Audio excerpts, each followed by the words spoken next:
Flower Fables by Louisa May Alcott. Chapter 1. The Frost King, or the Power of Love. 3 little fairies sat in the fields eating their breakfast, each among the leaves of her favorite flower. Daisy, Primrose, and Violet were happy as elves need be. The morning wind gently rocked them to and fro, and the sun shone warmly down upon the dewy grass, where butterflies spread their gay wings, and bees with their deep voices sung among the flowers, while the little birds hopped merrily about to peep at them. On a silvery mushroom was spread the breakfast. Little cakes of flower dust lay on a broad green leaf, beside a crimson strawberry, which, with sugar from the violet, and cream from the yellow milkweed, made a fairy meal, and their drink was the dew from the flower's bright leaves. "Ah me!" sighed Primrose, throwing herself languidly back. "How warm the sun grows! Give me another piece of strawberry, and then I must hasten away to the shadow of the ferns. But while I eat, tell me, dear Violet, why are you all so sad? I have scarce seen a happy face since my return from Roseland. Dear friend, what means it?" "I will tell you," replied little Violet, the tears gathering in her soft eyes. "Our good Queen is ever striving to keep the dear flowers from the power of the cruel Frost King. Many ways she tried, but all have failed. She has sent messengers to his court with costly gifts, but all have returned sick for want of sunlight, weary and sad. We have watched over them, heedless of sun or shower, but still his dark spirits do their work, and we are left to weep over our blighted blossoms. Thus have we striven, and in vain. And this night our Queen holds council for the last time. Therefore we are sad, dear Primrose, for she has toiled and cared for us, and we can do nothing to help or advise her now." "It is indeed a cruel thing," replied her friend, "but as we cannot help it, we must suffer patiently, and not let the sorrows of others disturb our happiness. But, dear sisters, see you not how high the sun is getting? I have my locks to curl, and my robe to prepare for the evening, therefore I must be gone, or I shall be brown as a withered leaf in this warm light." So, gathering a tiny mushroom for a parasol, she flew away. Daisy soon followed, and Violet was left alone. Then she spread the table afresh, and to it came fearlessly the busy ant and bee, gay butterfly and bird. Even the poor blind mole and humble worm were not forgotten, and with gentle words she gave to all, while each learned something of their kind little teacher, and the love that made her own heart bright shone alike on all. The ant and bee learned generosity, the butterfly and bird contentment, the mole and worm confidence in the love of others; and each went to their home better for the little time they had been with Violet. Evening came, and with it troops of elves to counsel their good Queen, who, seated on her mossy throne, looked anxiously upon the throng below, whose glittering wings and rustling robes gleamed like many-colored flowers. At length she rose, and amid the deep silence spoke thus: "Dear children, let us not tire of a good work, hard though it be, and wearisome. Think of the many little hearts that in their sorrow look to us for help. What would the green earth be without its lovely flowers, and what a lonely home for us? Their beauty fills our hearts with brightness, and their love with tender thoughts. Ought we then to leave them to die uncared for and alone? They give to us their all. Ought we not to toil unceasingly, that they may bloom in peace within their quiet homes? We have tried to gain the love of the stern Frost King, but in vain. His heart is hard as his own icy land. No love can melt, no kindness bring it back to sunlight and to joy. How then may we keep our frail blossoms from his cruel spirits? Who will give us counsel? Who will be our messenger for the last time? Speak, my subjects." Then a great murmuring arose, and many spoke, some for costlier gifts, some for war, and the fearful counseled patience and submission. Long and eagerly they spoke, and their soft voices rose high. Then sweet music sounded on the air, and the loud tones were hushed, as in wondering silence the fairies waited what should come. Through the crowd there came a little form, a wreath of pure white violets lay among the bright locks that fell so softly around the gentle face, where a deep blush glowed, as, kneeling at the throne, little Violet said: "Dear Queen, we have bent to the Frost King's power, we have borne gifts unto his pride, but have we gone trustingly to him and spoken fearlessly of his evil deeds? Have we shed the soft light of unwearied love around his cold heart, and with patient tenderness shown him how bright and beautiful love can make even the darkest lot? Our messengers have gone fearfully, and with cold looks and courtly words offered him rich gifts, things he cared not for, and with equal pride he has sent them back. Then let me, the weakest of your band, go to him, trusting in the love I know lies hidden in the coldest heart. I will bear only a garland of our fairest flowers. These will I wind about him, and their bright faces, looking lovingly in his, will bring sweet thoughts to his dark mind, and their soft breath steal in like gentle words. Then, when he sees them fading on his breast, will he not sigh that there is no warmth there to keep them fresh and lovely? This will I do, dear Queen, and never leave his dreary home, till the sunlight falls on flowers fair as those that bloom in our own dear land." Silently the Queen had listened, but now, rising and placing her hand on little Violet's head, she said, turning to the throng below: "We in our pride and power have erred, while this, the weakest and lowliest of our subjects, has from the innocence of her own pure heart counselled us more wisely than the noblest of our train. All who will aid our brave little messenger, lift your wands, that we may know who will place their trust in the power of love." Every fairy wand glistened in the air, as with silvery voices they cried, "Love and little Violet!" Then down from the throne, hand in hand, came the Queen and Violet, and till the moon sank did the Fairies toil, to weave a wreath of the fairest flowers. Tenderly they gathered them, with the night dew fresh upon their leaves, and as they wove chanted sweet spells, and whispered fairy blessings on the bright messengers whom they sent forth to die in a dreary land, that their gentle kindred might bloom unharmed. At length it was done, and the fair flowers lay glowing in the soft starlight, while beside them stood the Fairies, singing to the music of the wind harps: "We are sending you, dear flowers, forth alone to die, where your gentle sisters may not weep, o'er the cold graves where you lie. But you go to bring them fadeless life, in the bright homes where they dwell, and you softly smile that 'tis so, as we sadly sing farewell. O plead with gentle words for us, and whisper tenderly Of generous love to that cold heart, and it will answer ye; And though you fade in a dreary home, yet loving hearts will tell Of the joy and peace that you have given. Flowers, dear flowers, farewell." The morning sun looked softly down upon the broad green earth, which like a mighty altar was sending up clouds of perfume from its breast, while flowers danced gaily in the summer wind, and birds sang their morning hymn among the cool green leaves. Then high above, on shining wings, soared a little form. The sunlight rested softly on the silken hair, and the winds fanned lovingly the bright face, and brought the sweetest odors to cheer her on. Thus went Violet through the clear air, and the earth looked smiling up to her, as, with the bright wreath folded in her arms, she flew among the soft white clouds. On and on she went, over hill and valley, broad rivers and rustling woods, till the warm sunlight passed away, the winds grew cold, and the air thick with falling snow. Then far below she saw the Frost King's home. Pillars of hard, gray ice supported the high, arched roof, hung with crystal icicles. Dreary gardens lay around, filled with withered flowers and bare, drooping trees, while heavy clouds hung low in the dark sky, and a cold wind murmured sadly through the wintry air. With a beating heart Violet folded her fading wreath more closely to her breast, and with weary wings flew onward to the dreary palace.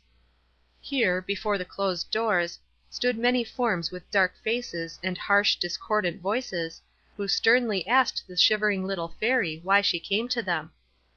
Gently she answered, telling them her errand, beseeching them to let her pass ere the cold wind blighted her frail blossoms. Then they flung wide the doors, and she passed in. Walls of ice, carved with strange figures, were around her. Glittering icicles hung from the high roof, and soft, white snow covered the hard floors. On a throne hung with clouds sat the Frost King. A crown of crystals bound his white locks, and a dark mantle wrought with delicate frostwork was folded over his cold breast. His stern face could not stay little Violet, and on through the long hall she went, heedless of the snow that gathered on her feet, and the bleak wind that blew around her; while the King with wondering eyes looked on the golden light that played upon the dark walls as she passed. The flowers, as if they knew their part, unfolded their bright leaves, and poured forth their sweetest perfume, as, kneeling at the throne, the brave little Fairy said: "O King of blight and sorrow, send me not away till I have brought back the light and joy that will make your dark home bright and beautiful again. Let me call back to the desolate gardens the fair forms that are gone, and their soft voices blessing you, will bring to your breast a never failing joy. Cast by your icy crown and scepter, and let the sunlight of love fall softly on your heart. Then will the earth bloom again in all its beauty, and your dim eyes will rest only on fair forms, while music shall sound through these dreary halls, and the love of grateful hearts will be yours. Have pity on the gentle flower spirits, and do not doom them to an early death, when they might bloom in fadeless beauty, making us wiser by their gentle teachings, and the earth brighter by their lovely forms. These fair flowers, with the prayers of all Fairyland, I lay before you. Oh, send me not away till they are answered." And with tears falling thick and fast upon their tender leaves, Violet laid the wreath at his feet, while the golden light grew ever brighter as it fell upon the little form so humbly kneeling there. The King's stern face grew milder as he gazed on the gentle Fairy, and the flowers seemed to look beseechingly upon him; while their fragrant voices sounded softly in his ear, telling of their dying sisters, and of the joy it gives to bring happiness to the weak and sorrowing. But he drew the dark mantle closer over his breast, and answered coldly: "I cannot grant your prayer, little Fairy. It is my will the flowers should die. Go back to your Queen, and tell her that I cannot yield my power to please these foolish flowers." Then Violet hung the wreath above the throne, and with weary foot went forth again, out into the cold, dark gardens, and still the golden shadows followed her, and wherever they fell, flowers bloomed and green leaves rustled. Then came the Frost Spirits, and beneath their cold wings the flowers died, while the Spirits bore Violet to a low, dark cell, saying as they left her, that their King was angry that she had dared to stay when he had bid her go. So all alone she sat, and sad thoughts of her happy home came back to her, and she wept bitterly. But soon came visions of the gentle flowers dying in their forest homes, and their voices ringing in her ear, imploring her to save them. Then she wept no longer, but patiently awaited what might come. Soon the golden light gleamed faintly through the cell, and she heard little voices calling for help, and high up among the heavy cobwebs hung poor little flies struggling to free themselves, while their cruel enemies sat in their nets watching their pain. With her wand the Fairy broke the bands that held them, tenderly bound up their broken wings, and healed their wounds, while they lay in the warm light, and feebly hummed their thanks to their kind deliverer. Then she went to the ugly brown spiders, and in gentle words told them how in Fairyland their kindred spun all the elven cloth, and in return the Fairies gave them food, and then how happily they lived among the green leaves, spinning garments for their neighbors. "And you, too," said she, "shall spin for me, and I will give you better food than helpless insects. You shall live in peace, and spin your delicate threads into a mantle for the stern King, and I will weave golden threads amid the gray, that when folded over his cold heart gentle thoughts may enter in and make it their home."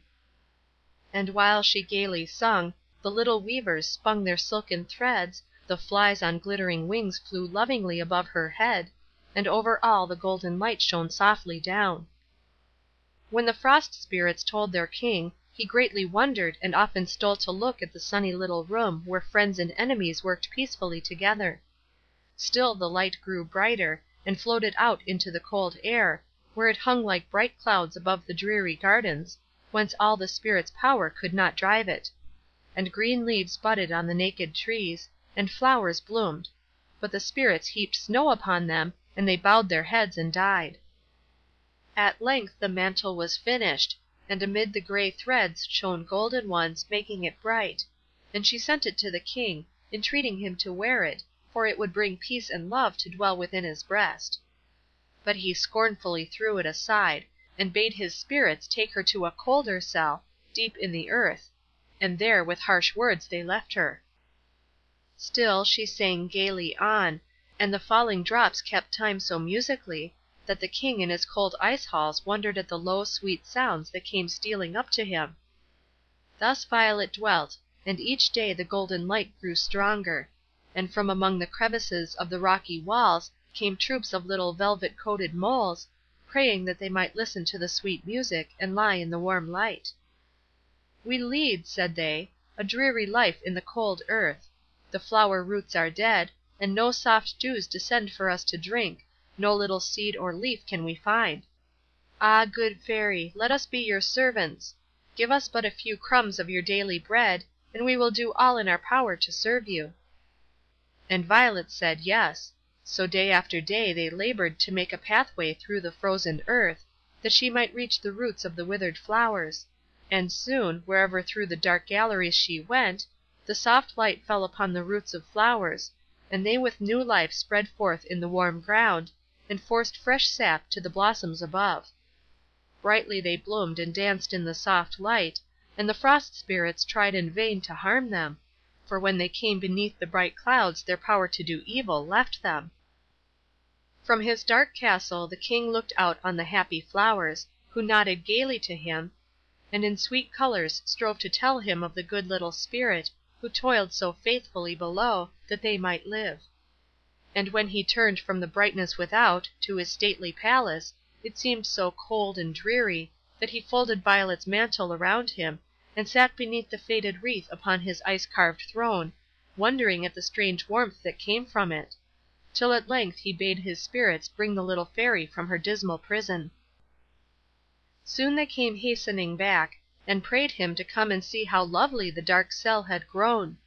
The rough floor was spread with deep green moss, and over wall and roof grew flowery vines, filling the air with their sweet breath; while above played the clear, soft light, casting rosy shadows on the glittering drops that lay among the fragrant leaves; and beneath the vines stood Violet, casting crumbs to the downy little moles who ran fearlessly about and listened as she sang to them. When the old king saw how much fairer she had made the dreary cell than his palace rooms, gentle thoughts within whispered him to grant her prayer, and let the little Fairy go back to her friends and home. But the Frost Spirits breathed upon the flowers, and bid him see how frail they were, and useless to a king. Then the stern, cold thoughts came back again, and he harshly bid her follow him. With a sad farewell to her little friends she followed him, and before the throne awaited his command.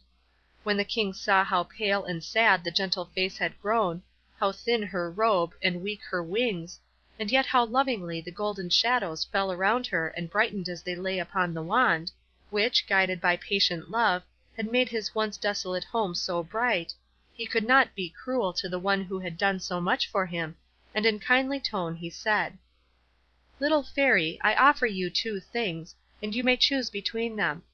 If I will vow never more to harm the flowers you may love, will you go back to your own people, and leave me and my Spirits to work our will on all the other flowers that bloom? The earth is broad, and we can find them in any land, then why should you care what happens to their kindred if your own are safe? Will you do this?" "Ah," answered Violet sadly, "do you not know that beneath the flowers' bright leaves there beats a little heart that loves and sorrows like our own? And can I, heedless of their beauty, doom them to pain and grief, that I might save my own dear blossoms from the cruel foes to which I leave them? Ah, no! Sooner would I dwell for ever in your darkest cell, than lose the love of those warm, trusting hearts." "Then listen," said the king, "to the task I give you. You shall raise up for me a palace fairer than this, and if you can work that miracle, I will grant your prayer, or lose my kingly crown. And now, go forth and begin your task. My Spirits shall not harm you, and I will wait till it is done before I blight another flower." Then out into the gardens went Violet with a heavy heart, for she had toiled so long, her strength was nearly gone. But the flowers whispered their gratitude, and folded their leaves as if they blessed her, and when she saw the garden filled with loving friends, who strove to cheer and thank her for her care, courage and strength returned, and raising up thick clouds of mist, that hid her from the wondering flowers, alone and trustingly she began her work.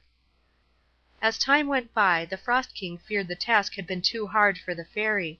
Sounds were heard behind the walls of mist, bright shadows seen to pass within, but the little voice was never heard. Meanwhile the golden light had faded from the garden, the flowers bowed their heads, and all was dark and cold as when the gentle Fairy came. And to the stern King his home seemed more desolate and sad, for he missed the warm light, the happy flowers, and, more than all, the gay voice and bright face of little Violet. So he wandered through his dreary palace, wondering how he had been content to live before without sunlight and love. And little Violet was mourned as dead in Fairyland, and many tears were shed, for the gentle Fairy was beloved by all, from the Queen down to the humblest flower. Sadly they watched over every bird and blossom which she had loved, and strove to be like her in kindly words and deeds. They wore cypress wreaths, and spoke of her as one whom they should never see again. Thus they dwelt in deepest sorrow, till one day there came to them an unknown messenger, wrapped in a dark mantle, who looked with wondering eyes on the bright palace, and flower-crowned Elves, who kindly received him, and brought fresh dew and rosy fruit to refresh the weary stranger. Then he told them that he came from the Frost King, who begged the Queen and all her subjects to come and see the palace little Violet had built, for the veil of mist would soon be withdrawn, and as she could not make a fairer home than the ice castle, the King wished her kindred near, to comfort and to bear her home. And while the Elves wept, he told them how patiently she had toiled, how her fadeless love had made the dark cell bright and beautiful. These and many other things he told them, for little Violet had won the love of many of the Frost Spirits, and even when they killed the flowers she had toiled so hard to bring to life and beauty, she spoke gentle words to them, and sought to teach them how beautiful is love. Long stayed the messenger, and deeper grew his wonder that the Fairy could have left so fair a home, to toil in the dreary palace of his cruel master, and suffer cold and weariness, to give life and joy to the weak and sorrowing. When the Elves had promised they would come, he bade farewell to happy Fairyland, and flew sadly home. At last the time had arrived, and out in his barren garden, under a canopy of dark clouds, sat the Frost King before the misty wall, behind which were heard low, sweet sounds, as of rustling trees and warbling birds. Soon through the air came many-colored troops of Elves. First the Queen, known by the silver lilies on her snowy robe, and the bright crown in her hair, beside whom flew a band of Elves in crimson and gold, making sweet music in their flower trumpets, while all around, with smiling faces and bright eyes, fluttered her loving subjects. On they came, like a flock of brilliant butterflies, their shining wings and many-colored garments sparkling in the dim air, and soon the leafless trees were gay with living flowers, and their sweet voices filled the gardens with music. Like his subjects, the King looked on the lovely Elves, and no longer wondered that little Violet wept and longed for her home. Darker and more desolate seemed his stately home, and when the Fairies asked for flowers, he felt ashamed that he had none to give them. At length a warm wind swept through the gardens, and the mist clouds passed away, while in silent wonder looked the Frost King and the Elves upon the scene before them. Far as the eye could reach were tall green trees, whose drooping boughs made graceful arches, through which the golden light shone softly, making bright shadows on the deep green moss below, where the fairest flowers waved in the cool wind, and sang, in their low sweet voices, how beautiful is love. Flowering vines folded their soft leaves around the trees, making green pillars of their rough trunks. Fountains threw their bright waters to the roof, and flocks of silver-winged birds flew singing among the flowers, or brooded lovingly above their nests. Doves with gentle eyes cooed among the green leaves, snow-white clouds floated in the sunny sky, and the golden light, brighter than before, shone softly down. Soon through the long aisles came Violet, flowers and green leaves rustling as she passed. On she went to the Frost King's throne, bearing 2 crowns, one of sparkling icicles, the other of pure white lilies, and kneeling before him said: "My task is done, and, thanks to the spirits of earth and air, I have made as fair a home as elfin hands can form. You must now decide. Will you be king of Flower Land, and own my gentle kindred for your loving friends? Will you possess unfading peace and joy, and the grateful love of all the green earth's fragrant children? Then take this crown of flowers. But if you can find no pleasure here, go back to your own cold home, and dwell in solitude and darkness, where no ray of sunlight or of joy can enter. Send forth your spirits to carry sorrow and desolation over the happy earth, and win for yourself the fear and hatred of those who would so gladly love and reverence you. Then take this glittering crown, hard and cold as your own heart will be, if you will shut out all that is bright and beautiful. Both are before you. Choose." The old King looked at the little Fairy, and saw how lovingly the bright shadows gathered around her, as if to shield her from every harm. The timid birds nestled in her bosom, and the flowers grew fairer as she looked upon them, while her gentle friends, with tears in their bright eyes, folded their hands beseechingly and smiled on her. Kind thought came thronging to his mind, and he turned to look at the 2 palaces. Violet's, so fair and beautiful, with its rustling trees, calm, sunny skies, and happy birds and flowers, all created by her patient love and care. His own, so cold and dark and dreary, his empty gardens where no flowers could bloom, no green trees dwell, or gay birds sing, all desolate and dim. And while he gazed, his own spirits, casting off their dark mantles, knelt before him and besought him not to send them forth to blight the things the gentle Fairies loved so much. "We have served you long and faithfully," said they. "Give us now our freedom, that we may learn to be beloved by the sweet flowers we have harmed so long. Grant the little Fairy's prayer, and let her go back to her own dear home. She has taught us that love is mightier than fear. Choose the flower crown, and we will be the truest subjects you have ever had." Then, amid a burst of wild sweet music, the Frost King placed the flower crown on his head, and knelt to little Violet, while far and near, over the broad green earth, sounded the voices of flowers, singing their thanks to the gentle Fairy, and the summer wind was laden with perfumes, which they sent as tokens of their gratitude; and wherever she went, old trees bent down to fold their slender branches round her, flowers laid their soft faces against her own and whispered blessings; even the humble moss bent over the little feet, and kissed them as they passed. The old King, surrounded by the happy Fairies, sat in Violet's lovely home, and watched his icy castle melt away beneath the bright sunlight; while his spirits, cold and gloomy no longer, danced with the Elves, and waited on their King with loving eagerness. Brighter grew the golden light, gayer sang the birds, and the harmonious voices of grateful flowers, sounding over the earth, carried new joy to all their gentle kindred. Brighter shone the golden shadows, on the cool wind softly came the low sweet tones of happy flowers, singing little Violet's name. 'Mong the green trees was it whispered, and the bright waves bore it on, to the lonely forest flowers, where the glad news had not gone. Thus the Frost King lost his kingdom, and his power to harm and blight; Violet conquered, and his cold heart warmed with music, love, and light; and his fair home, once so dreary, gay with lovely elves and flowers, brought a joy that never faded, through the long bright summer hours. Thus by Violet's magic power all dark shadows passed away, and o'er the home of happy flowers the golden light forever lay. Thus the fairy mission ended, and all Flower Land was taught the power of love by gentle deeds that little Violet wrought. As sunny locks ceased, another little Elf came forward, and this was the tale of Silver Wing told.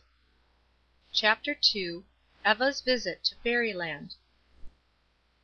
Down among the grass and fragrant clover lay little Eva by the brookside, watching the bright waves as they went singing by under the drooping flowers that grew on its banks. As she was wondering where the waters went, she heard a faint, low sound, as of far-off music. She thought it was the wind, but not a leaf was stirring, and soon through the rippling water came a strange little boat.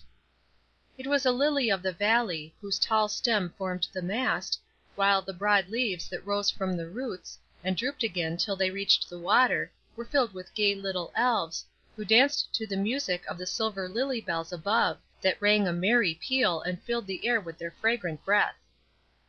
On came the fairy boat till it reached a moss grown rock, and here it stopped, while the Fairies rested beneath the violet leaves, and sang with the dancing waves. Eva looked with wonder on their gay faces and bright garments, and in the joy of her heart sang too, and threw crimson fruit for the little folks to feast upon.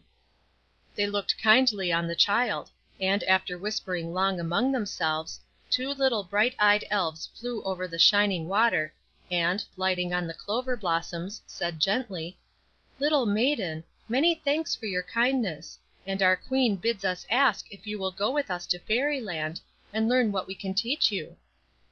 "Gladly would I go with you, dear Fairies," said Eva, "but I cannot sail in your little boat. See, I can hold you in my hand, and could not live among you without harming your tiny kingdom, I am so large." Then the Elves laughed gayly, as they folded their arms about her, saying, "You are a good child, dear Eva, to fear doing harm to those weaker than yourself. You cannot hurt us now. Look in the water and see what we have done." Eva looked into the brook, and saw a tiny child standing between the Elves. "Now I can go with you," said she; "but see, I can no longer step from the bank to yonder stone, for the brook seems now like a great river, and you have not given me wings like yours." But the Fairies took each a hand, and flew lightly over the stream. The Queen and her subjects came to meet her, and all seemed glad to say some kindly word of welcome to the little stranger. They placed a flower crown upon her head, laid their soft faces against her own, and soon it seemed as if the gentle Elves had always been her friends. "Now we must go home," said the Queen, "and you shall go with us, little one." Then there was a great bustle as they flew about on shining wings, some laying cushions of velvet leaves in the boat, others folding the Queen's veil and mantle more closely about her, lest the falling dews should chill her. The cool waves' gentle plashing against the boat, and the sweet chime of the lily bells, lulled little Eva to sleep, and when she woke it was in Fairyland. A faint, rosy light, as of the setting sun, shone on the white pillars of the Queen's palace as they passed in, and the sleeping flowers leaned gracefully on their stems, dreaming beneath their soft green curtains. All was cool and still, and the Elves glided silently about, lest they should break their slumbers. They led Eva to a bed of pure white leaves, above which drooped the fragrant petals of a crimson rose. "You can look at the bright colors till the light fades, and then the rose will sing you to sleep," said the Elves, as they folded the soft leaves about her, gently kissed her, and stole away. Long she lay watching the bright shadows, and listening to the song of the rose, while through the long night dreams of lovely things floated like bright clouds through her mind, while the rose bent lovingly above her, and sang in the clear moonlight. With the sun rose the Fairies, and, with Eva, hastened away to the fountain, whose cool waters were soon filled with little forms, and the air ringing with happy voices, as the Elves floated in the blue waves among the fair white lilies, or sat on the green moss, smoothing their bright locks, and wearing fresh garlands of dewy flowers.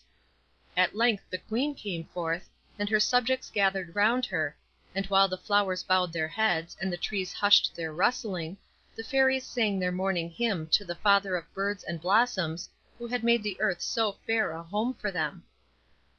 Then they flew away to the gardens, and soon, high up among the tree tops, or under the broad leaves, sat the Elves in little groups, taking their breakfast of fruit and pure fresh dew; while the bright winged birds came fearlessly among them, pecking the same ripe berries, and dipping their little beaks in the same flower cups, and the Fairies folded their arms lovingly about them, smoothed their soft bosoms, and gaily sang to them.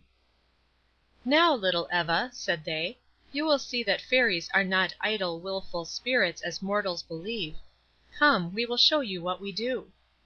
They led her to a lovely room, through whose walls of deep green leaves the light stole softly in. Here lay many wounded insects, and harmless little creatures, whom cruel hands had hurt; and pale, drooping flowers grew beside urns of healing herbs, from whose fresh leaves came a faint, sweet perfume. Eva wondered, but silently followed her guide, little Rose Leaf, who with tender words passed among the delicate blossoms, pouring dew on their feeble roots, cheering them with her loving words and happy smile. Then she went to the insects; first to a little fly who lay in a flower leaf cradle. "Do you suffer much, dear Gauzy Wing?" asked the Fairy. "I will bind up your poor little leg, and Zephyr shall rock you to sleep." So she folded the cool leaves tenderly about the poor fly, bathed his wings, and brought him refreshing drink, while he hummed his thanks and forgot his pain, as Zephyr softly sung and fanned him with her waving wings. They passed on, and Eva saw beside each bed a Fairy, who with gentle hands and loving words soothed the suffering insects. At length they stopped beside a bee, who lay among sweet honeysuckle flowers in a cool still place, where the summer wind blew in, and the green leaves rustled pleasantly. Yet he seemed to find no rest, and murmured of the pain he was doomed to bear. "Why must I lie here, while my kindred are out in the pleasant fields enjoying the sunlight and the fresh air, and cruel hands have doomed me to this dark place and bitter pain when I have done no wrong? Uncared for and forgotten, I must stay here among these poor things who think only of themselves. Come here, Rose Leaf, and bind up my wounds, for I am far more useful than idle bird or fly." Then said the Fairy, while she bathed the broken wing, "Love Blossom, you should not murmur. We may find happiness in seeking to be patient even while we suffer. You are not forgotten, or uncared for, but others need our care more than you, and to those who take cheerfully the pain and sorrow sent, we do most gladly give our help. You need not be idle, even though lying here in darkness and sorrow. You can be taking from your heart all sad and discontented feelings, and if love and patience blossom there, you will be better for the lonely hours spent here. Look on the bed beside you. This little dove has suffered far greater pain than you, and all our care can never ease it, yet through the long days he hath lain here, and not an unkind word or a repining sigh hath he uttered. Ah, Love Blossom, the gentle bird can teach a lesson you will be wiser and better for." Then a faint voice whispered, "Little Rose Leaf, come quickly, or I cannot thank you as I ought for all your loving care of me."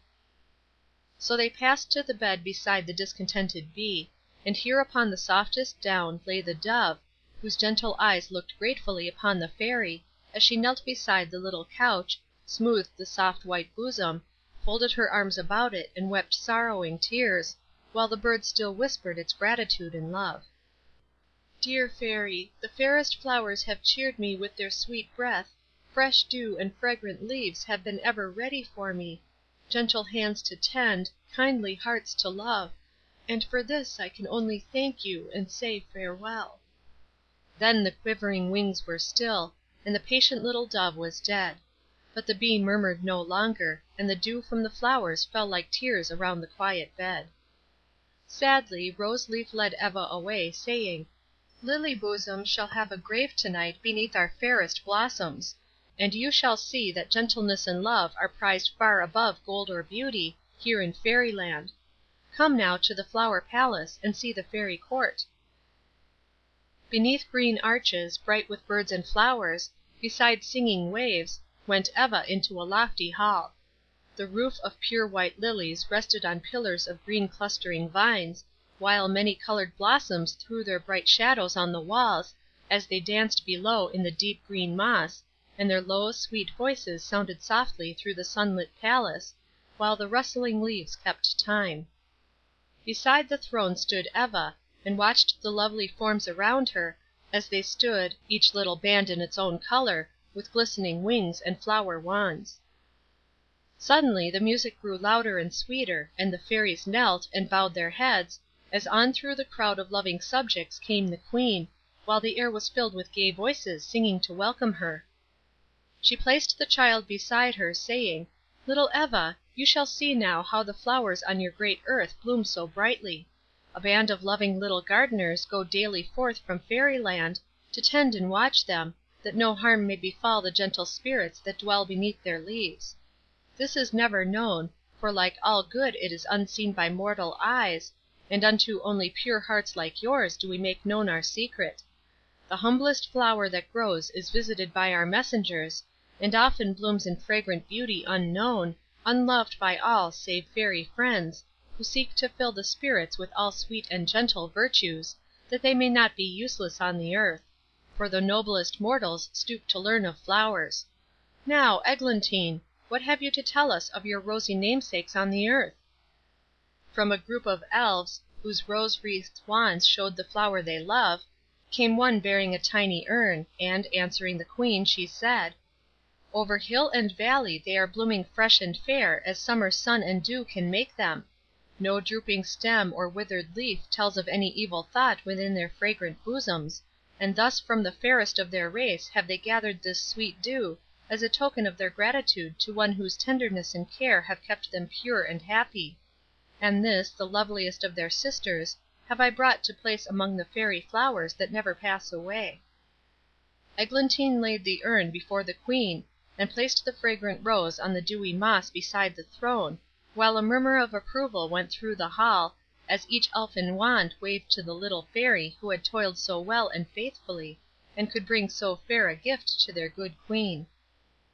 Then came forth an Elf bearing a withered leaf, while her many-colored robe and the purple tulips in her hair told her name and charge.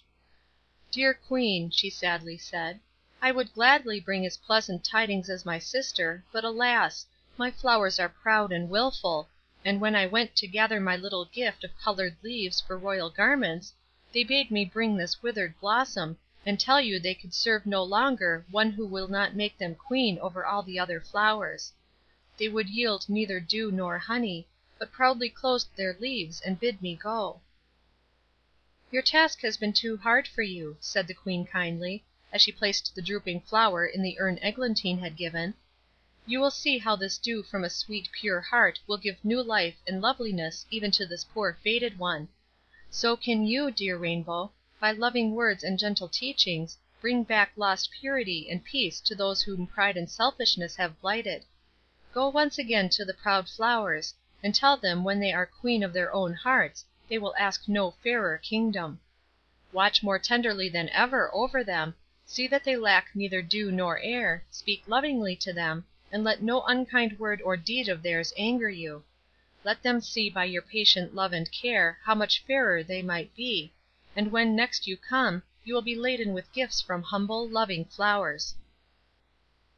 Thus they told what they had done, and received from their Queen some gentle chiding or loving word of praise. "You will be weary of this," said little Rose Leaf to Eva. "Come now and see where we are taught to read the tales written on flower leaves, and the sweet language of the birds, and all that can make a fairy heart wiser and better."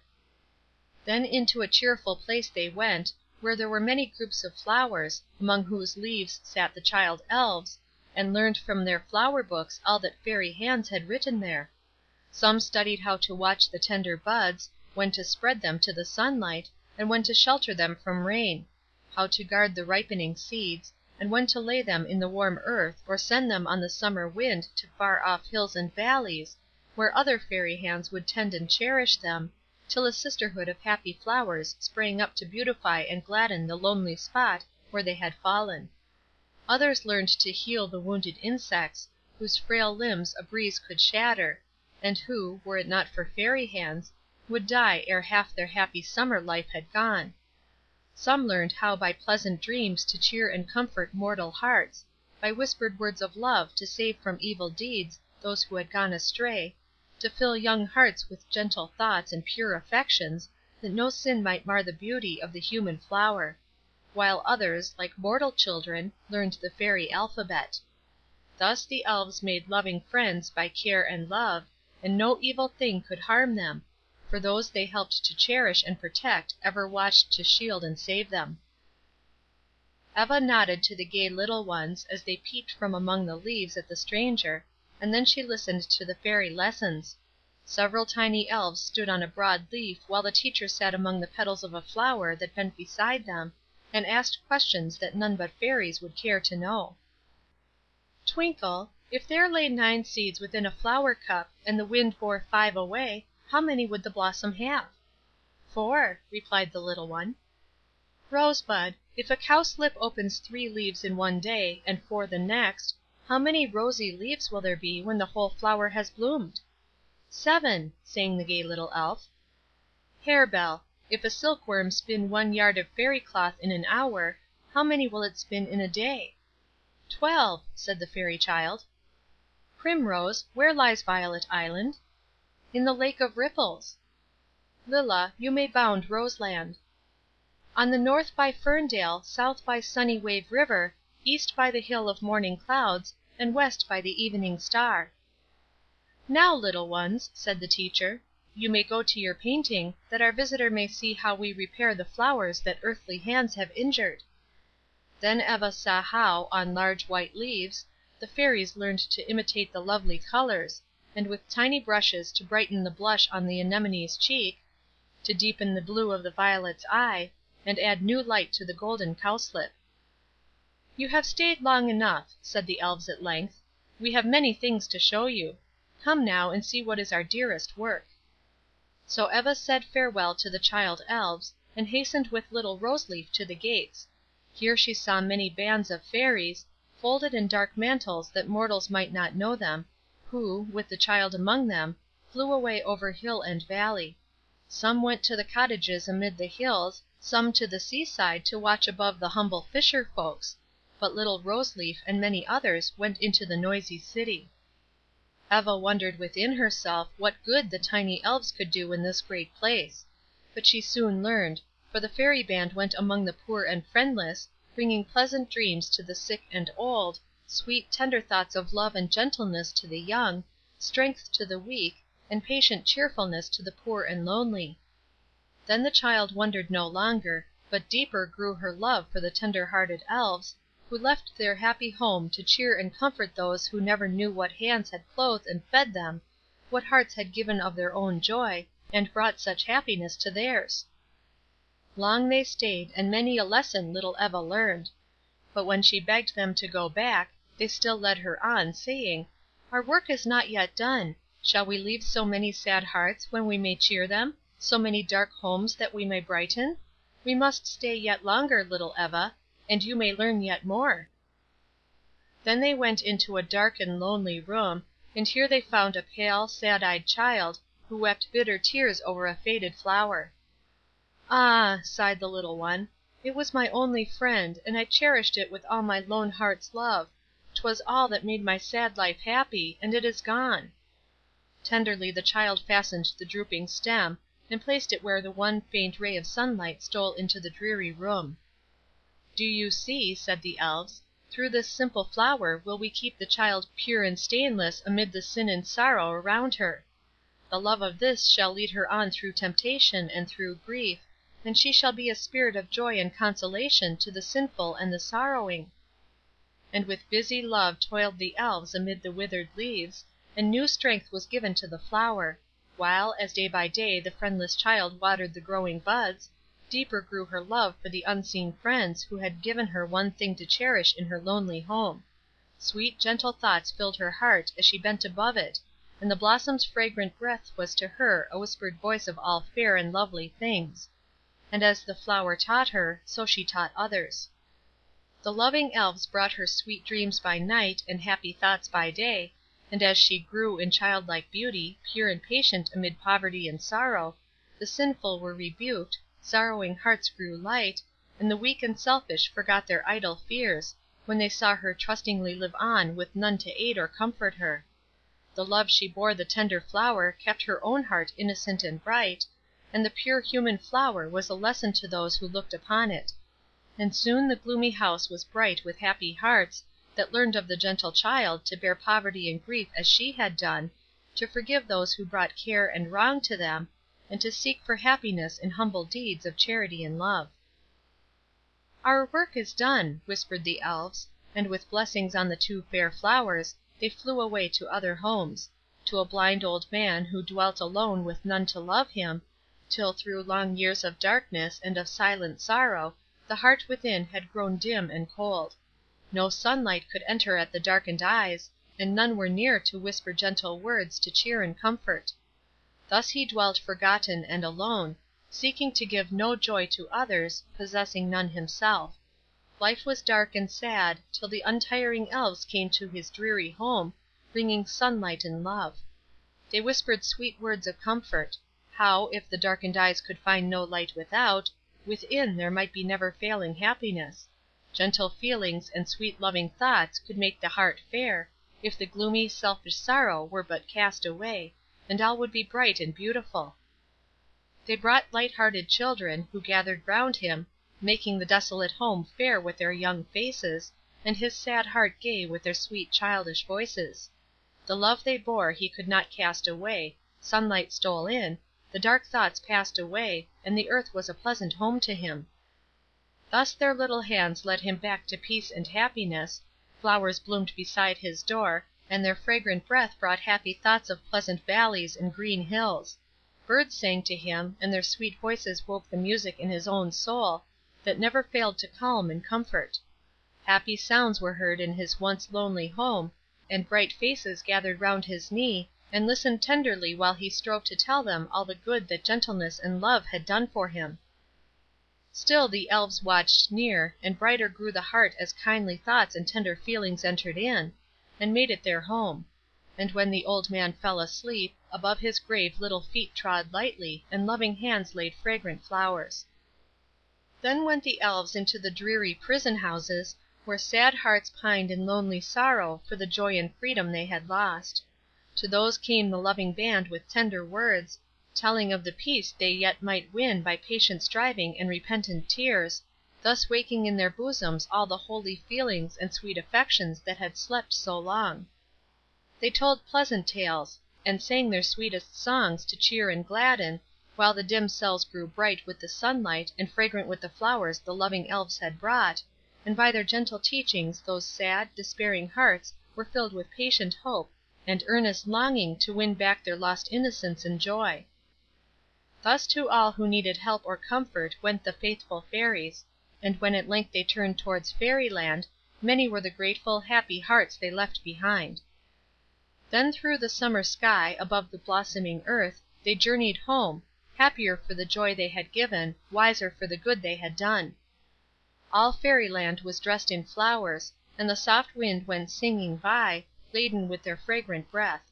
Sweet music sounded through the air, and troops of Elves in their gayest robes hastened to the palace where the feast was spread. Soon the bright hall was filled with smiling faces and fair forms, and little Eva, as she stood beside the Queen, thought she had never seen a sight so lovely. The many-colored shadows of the fairest flowers played on the pure white walls, and fountains sparkled in the sunlight, making music as the cool waves rose and fell, while to and fro, with waving wings and joyous voices, went the smiling Elves, bearing fruit and honey, or fragrant garlands for each other's hair.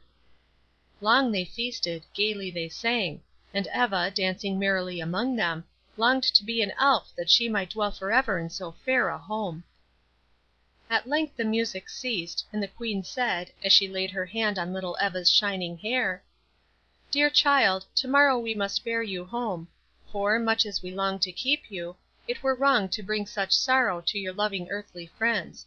Therefore, we will guide you to the brook side, and there say farewell, till you come again to visit us. Nay, do not weep, dear Rose Leaf. You shall watch over little Eva's flowers, and when she looks at them she will think of you. Come now and lead her to the Fairy garden, and show her what we think our fairest sight. Weep no more, but strive to make her last hours with us happy as you can." With gentle caresses and most tender words the loving Elves gathered about the child, and, with Rose Leaf by her side, they led her through the palace, and along green winding paths, till Eva saw what seemed a wall of flowers rising before her, while the air was filled with the most fragrant odors, and the low, sweet music as of singing blossoms. "Where have you brought me, and what mean these lovely sounds?" asked Eva. "Look here, and you shall see," said Rose Leaf, as she bent aside the vines. "But listen silently, or you cannot hear." Then Eva, looking through the drooping vines, beheld a garden filled with the loveliest flowers. Fair as were all the blossoms she had seen in Fairyland, none were so beautiful as these. The rose glowed with a deeper crimson, the lily's soft leaves were more purely white, the crocus and humble cowslip shone like sunlight, and the violet was blue as the sky that smiled above it. "How beautiful they are!" whispered Eva. "But, dear Rose Leaf, why do you keep them here, and why do you call this your fairest sight?" "Look again and I will tell you," answered the Fairy.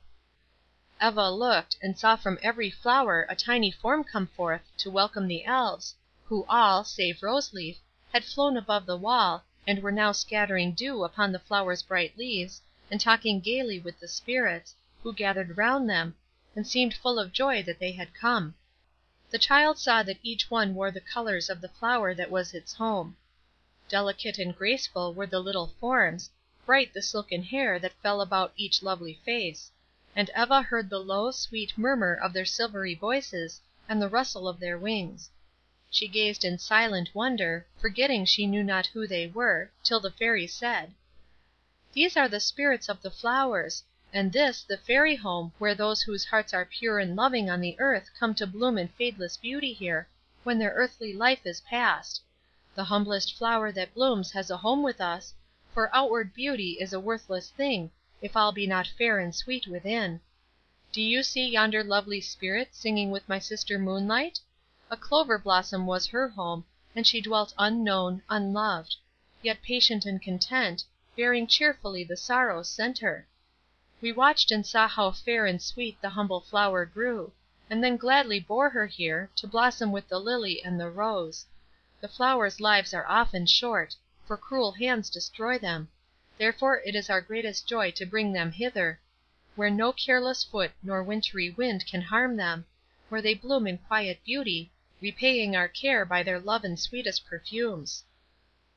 "I will never break another flower," cried Eva, "but let me go to them, dear Fairy. I would gladly know the lovely Spirits, and ask forgiveness for the sorrow I have caused. May I not go in?" "Nay, dear Eva, you are a mortal child, and cannot enter here; but I will tell them of the kind little maiden who has learned to love them, and they will remember you when you are gone. Come now, for you have seen enough, and we must be away." On a rosy morning cloud, surrounded by the loving Elves, went Eva through the sunny sky. The fresh wind bore them gently on, and soon they stood again by the brook, whose waves danced brightly as if to welcome them. "Now ere we say farewell," said the Queen, as they gathered nearer to the child, "tell me, dear Eva, what among all our Fairy gifts will make you happiest, and it shall be yours." "You good little Fairies," said Eva, folding them in her arms, for she was no longer the tiny child she had been in Fairyland, "you dear good little Elves, what can I ask of you, who have done so much to make me happy, and taught me so many good and gentle lessons, the memory of which will never pass away? I can only ask of you the power to be as pure and gentle as yourselves, as tender and loving to the weak and sorrowing, as untiring in kindly deeds to all. Grant me this gift, and you shall see that little Eva has not forgotten what you have taught her." "The power shall be yours," said the Elves, and laid their soft hands on her head. "We will watch over you in dreams, and when you would have tidings of us, ask the flowers in your garden, and they will tell you all you would know. Farewell! Remember Fairyland and all your loving friends." They clung about her tenderly, and little Rose Leaf placed a flower crown on her head, whispering softly, "When you would come to us again, stand by the brook side and wave this in the air, and we will gladly take you to our home again. Farewell, dear Eva. Think of your little Rose Leaf when among the flowers."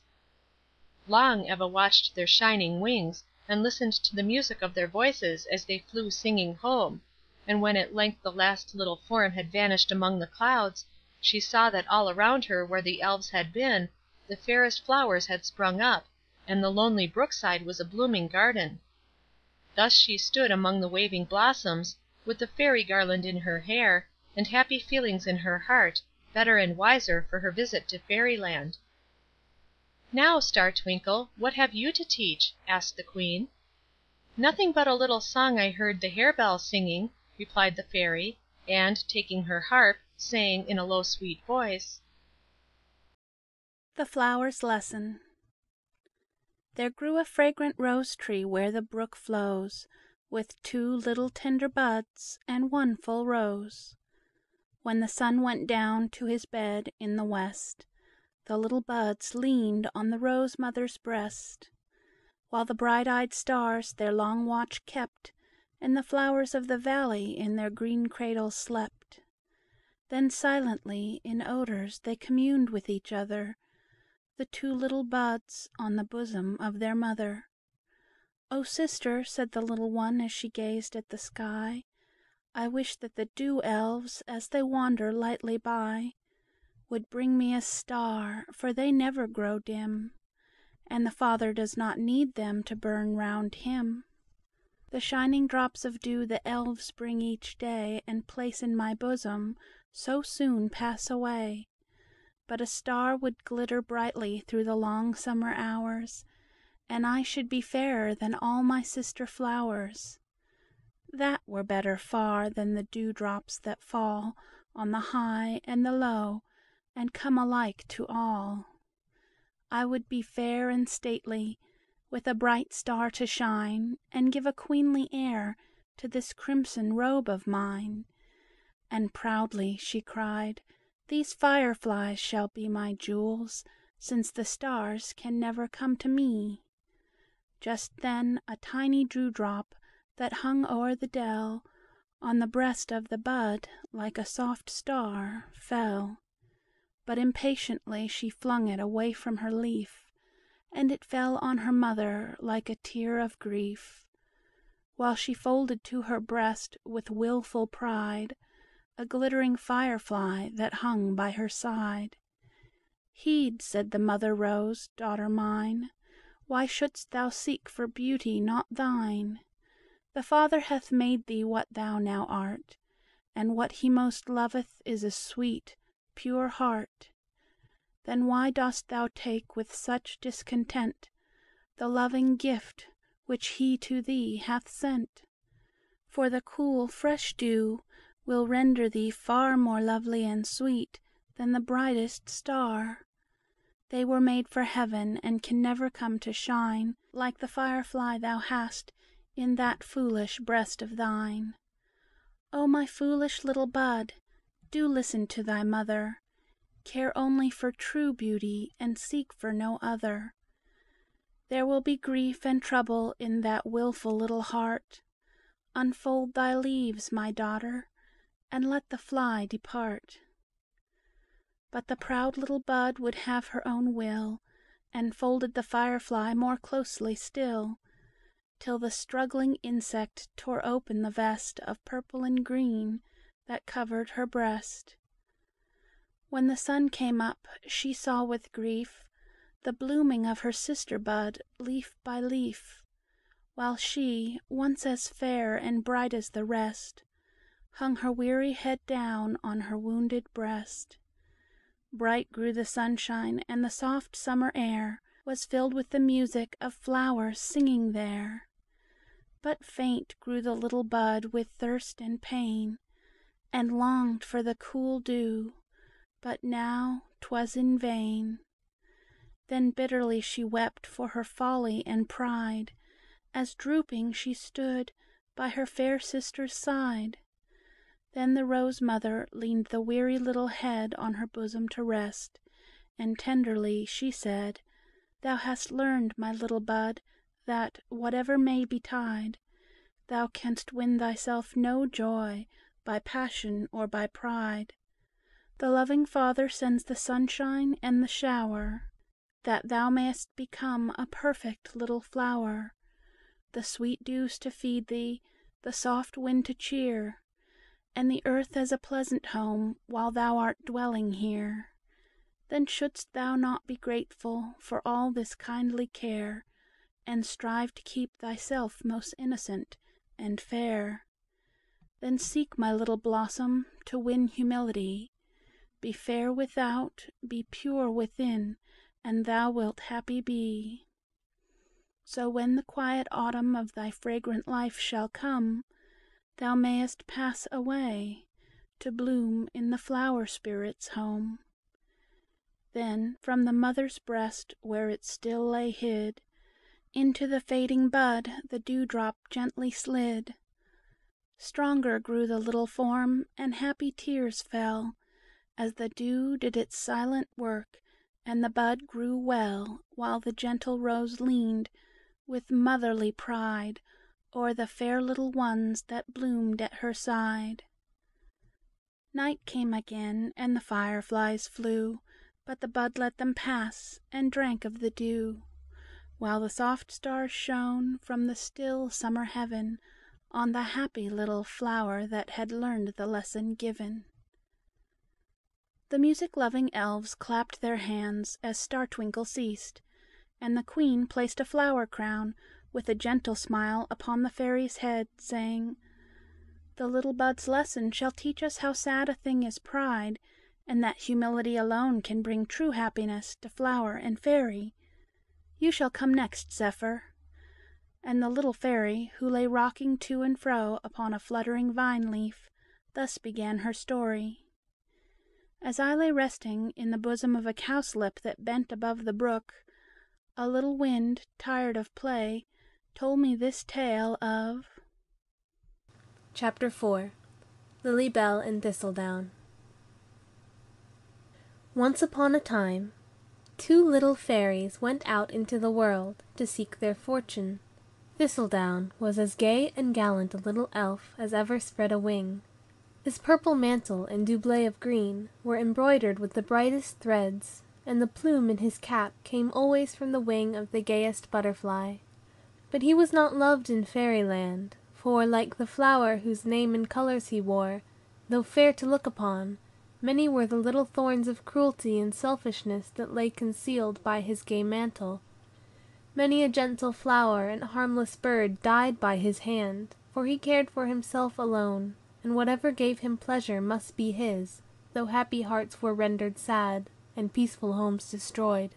Such was Thistledown, but far different was his little friend, Lily Bell. Kind, compassionate, and loving, wherever her gentle face was seen, joy and gratitude were found. No suffering flower or insect that did not love and bless the kindly fairy, and thus all Elfland looked upon her as a friend. Nor did this make her vain and heedless of others. She humbly dwelt among them, seeking to do all the good she might, and many a houseless bird and hungry insect that Thistledown had harmed did she feed and shelter, and in return no evil could befall her, for so many friends were all about her, seeking to repay her tenderness and love by their watchful care. She would not now have left Fairyland, but to help and counsel her wild companion, Thistledown, who, discontented with his quiet home, would seek his fortune in the great world, and she feared he would suffer from his own faults, for others would not always be as gentle and forgiving as his kindred. So the kind little fairy left her home and friends to go with him, and thus, side by side, they flew beneath the bright summer sky.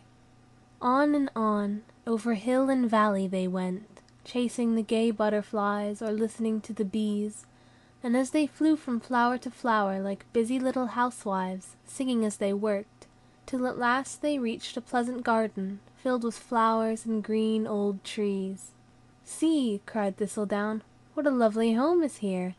Let us rest among the cool leaves, and hear the flowers sing, for I am sadly tired and hungry." So into the quiet garden they went, and the winds gaily welcomed them, while the flowers nodded on their stems, offering their bright leaves for the elves to rest upon, and fresh, sweet honey to refresh them. "Now, dear Thistle, do not harm these friendly blossoms," said Lily Bell. "See how kindly they spread their leaves, and offer us their dew. It would be very wrong in you to repay their care with cruelty and pain.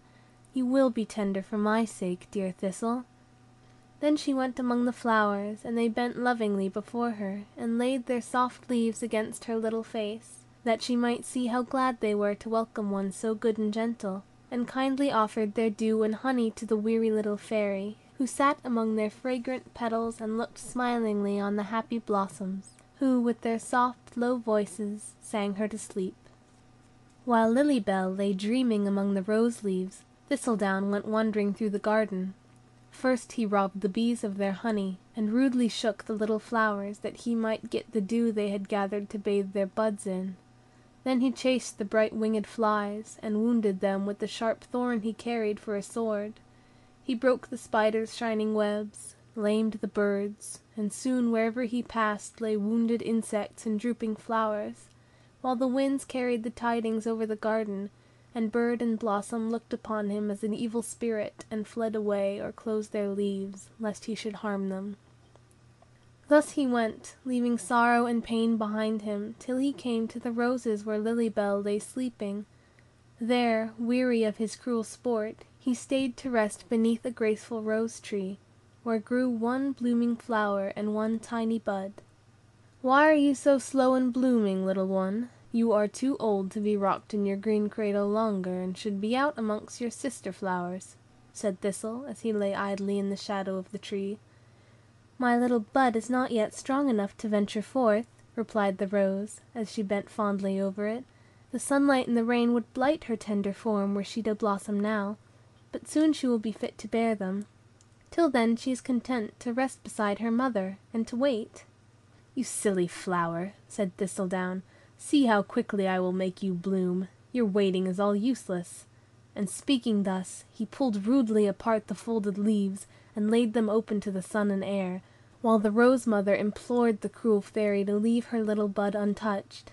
"It is my first, my only one," said she, "and I have watched over it with such care, hoping it would soon bloom beside me, and now you've destroyed it. How could you harm the little helpless one, that never did aught to injure you?" And while her tears fell like summer rain, she drooped in grief above the little bud, and sadly watched it fading in the sunlight. But Thistledown, heedless of the sorrow he had given, spread his wings and flew away. Soon the sky grew dark, and heavy drops began to fall. Then Thistle hastened to the lily, for her cup was deep, and the white leaves fell like curtains over the fragrant bed. He was a dainty little elf, and could not sleep among the clovers and bright buttercups.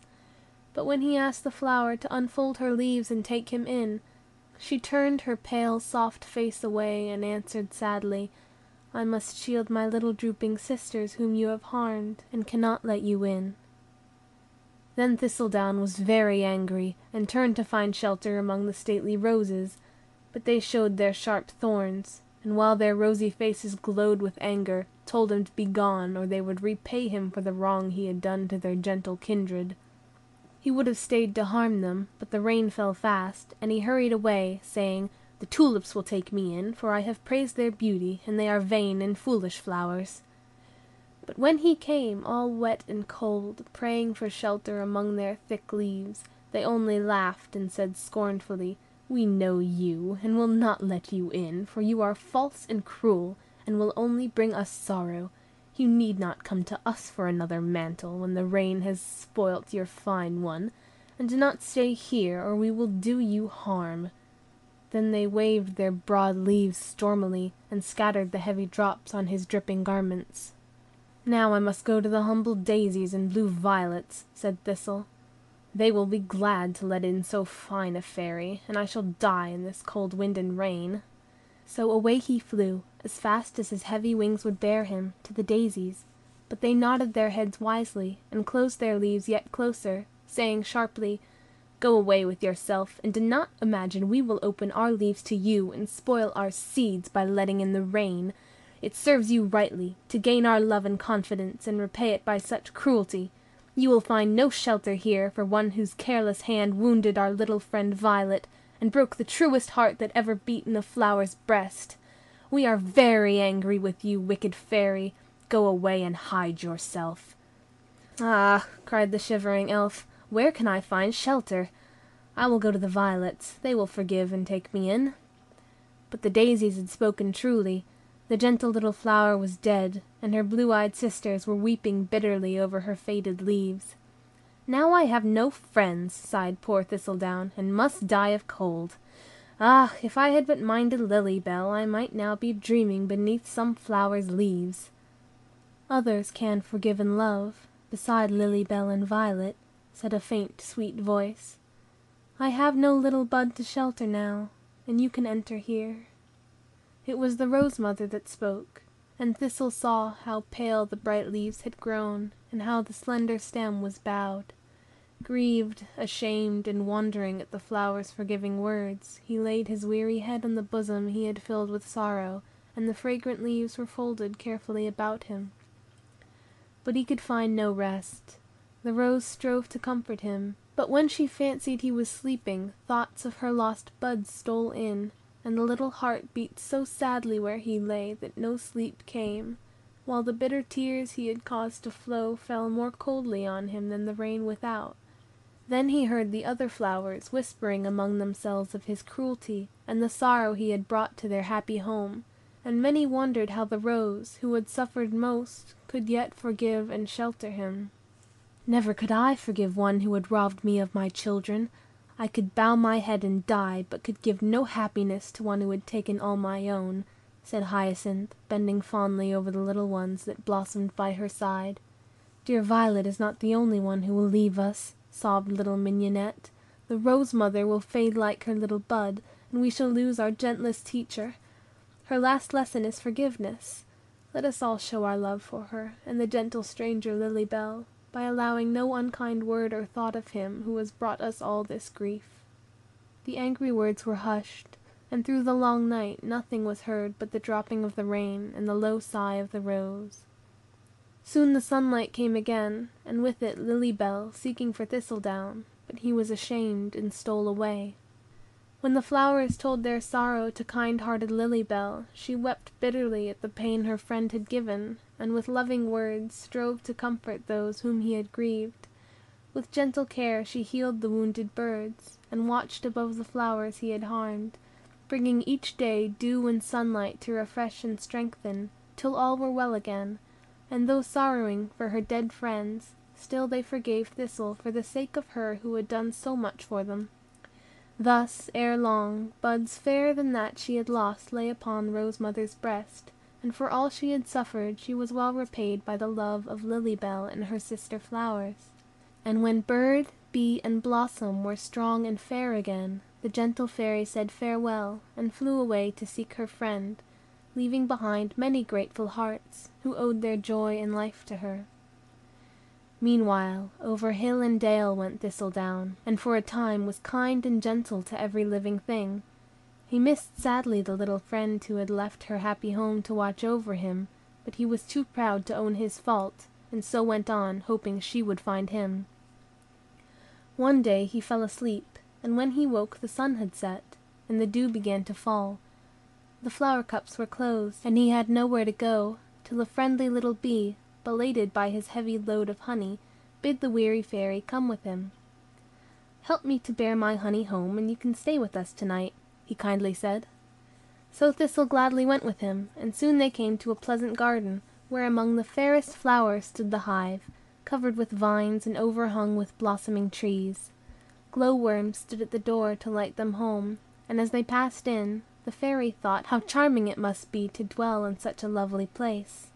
The floor of wax was pure and white as marble, while the walls were formed of golden honeycomb, and the air was fragrant with the breath of flowers. "You cannot see our queen tonight," said the little bee, "but I will show you to a bed where you can rest." And he led the tired fairy to a little cell, where on a bed of flower leaves he folded his wings and fell asleep. As the first ray of sunlight stole in, he was awakened by sweet music. It was the morning song of the bees.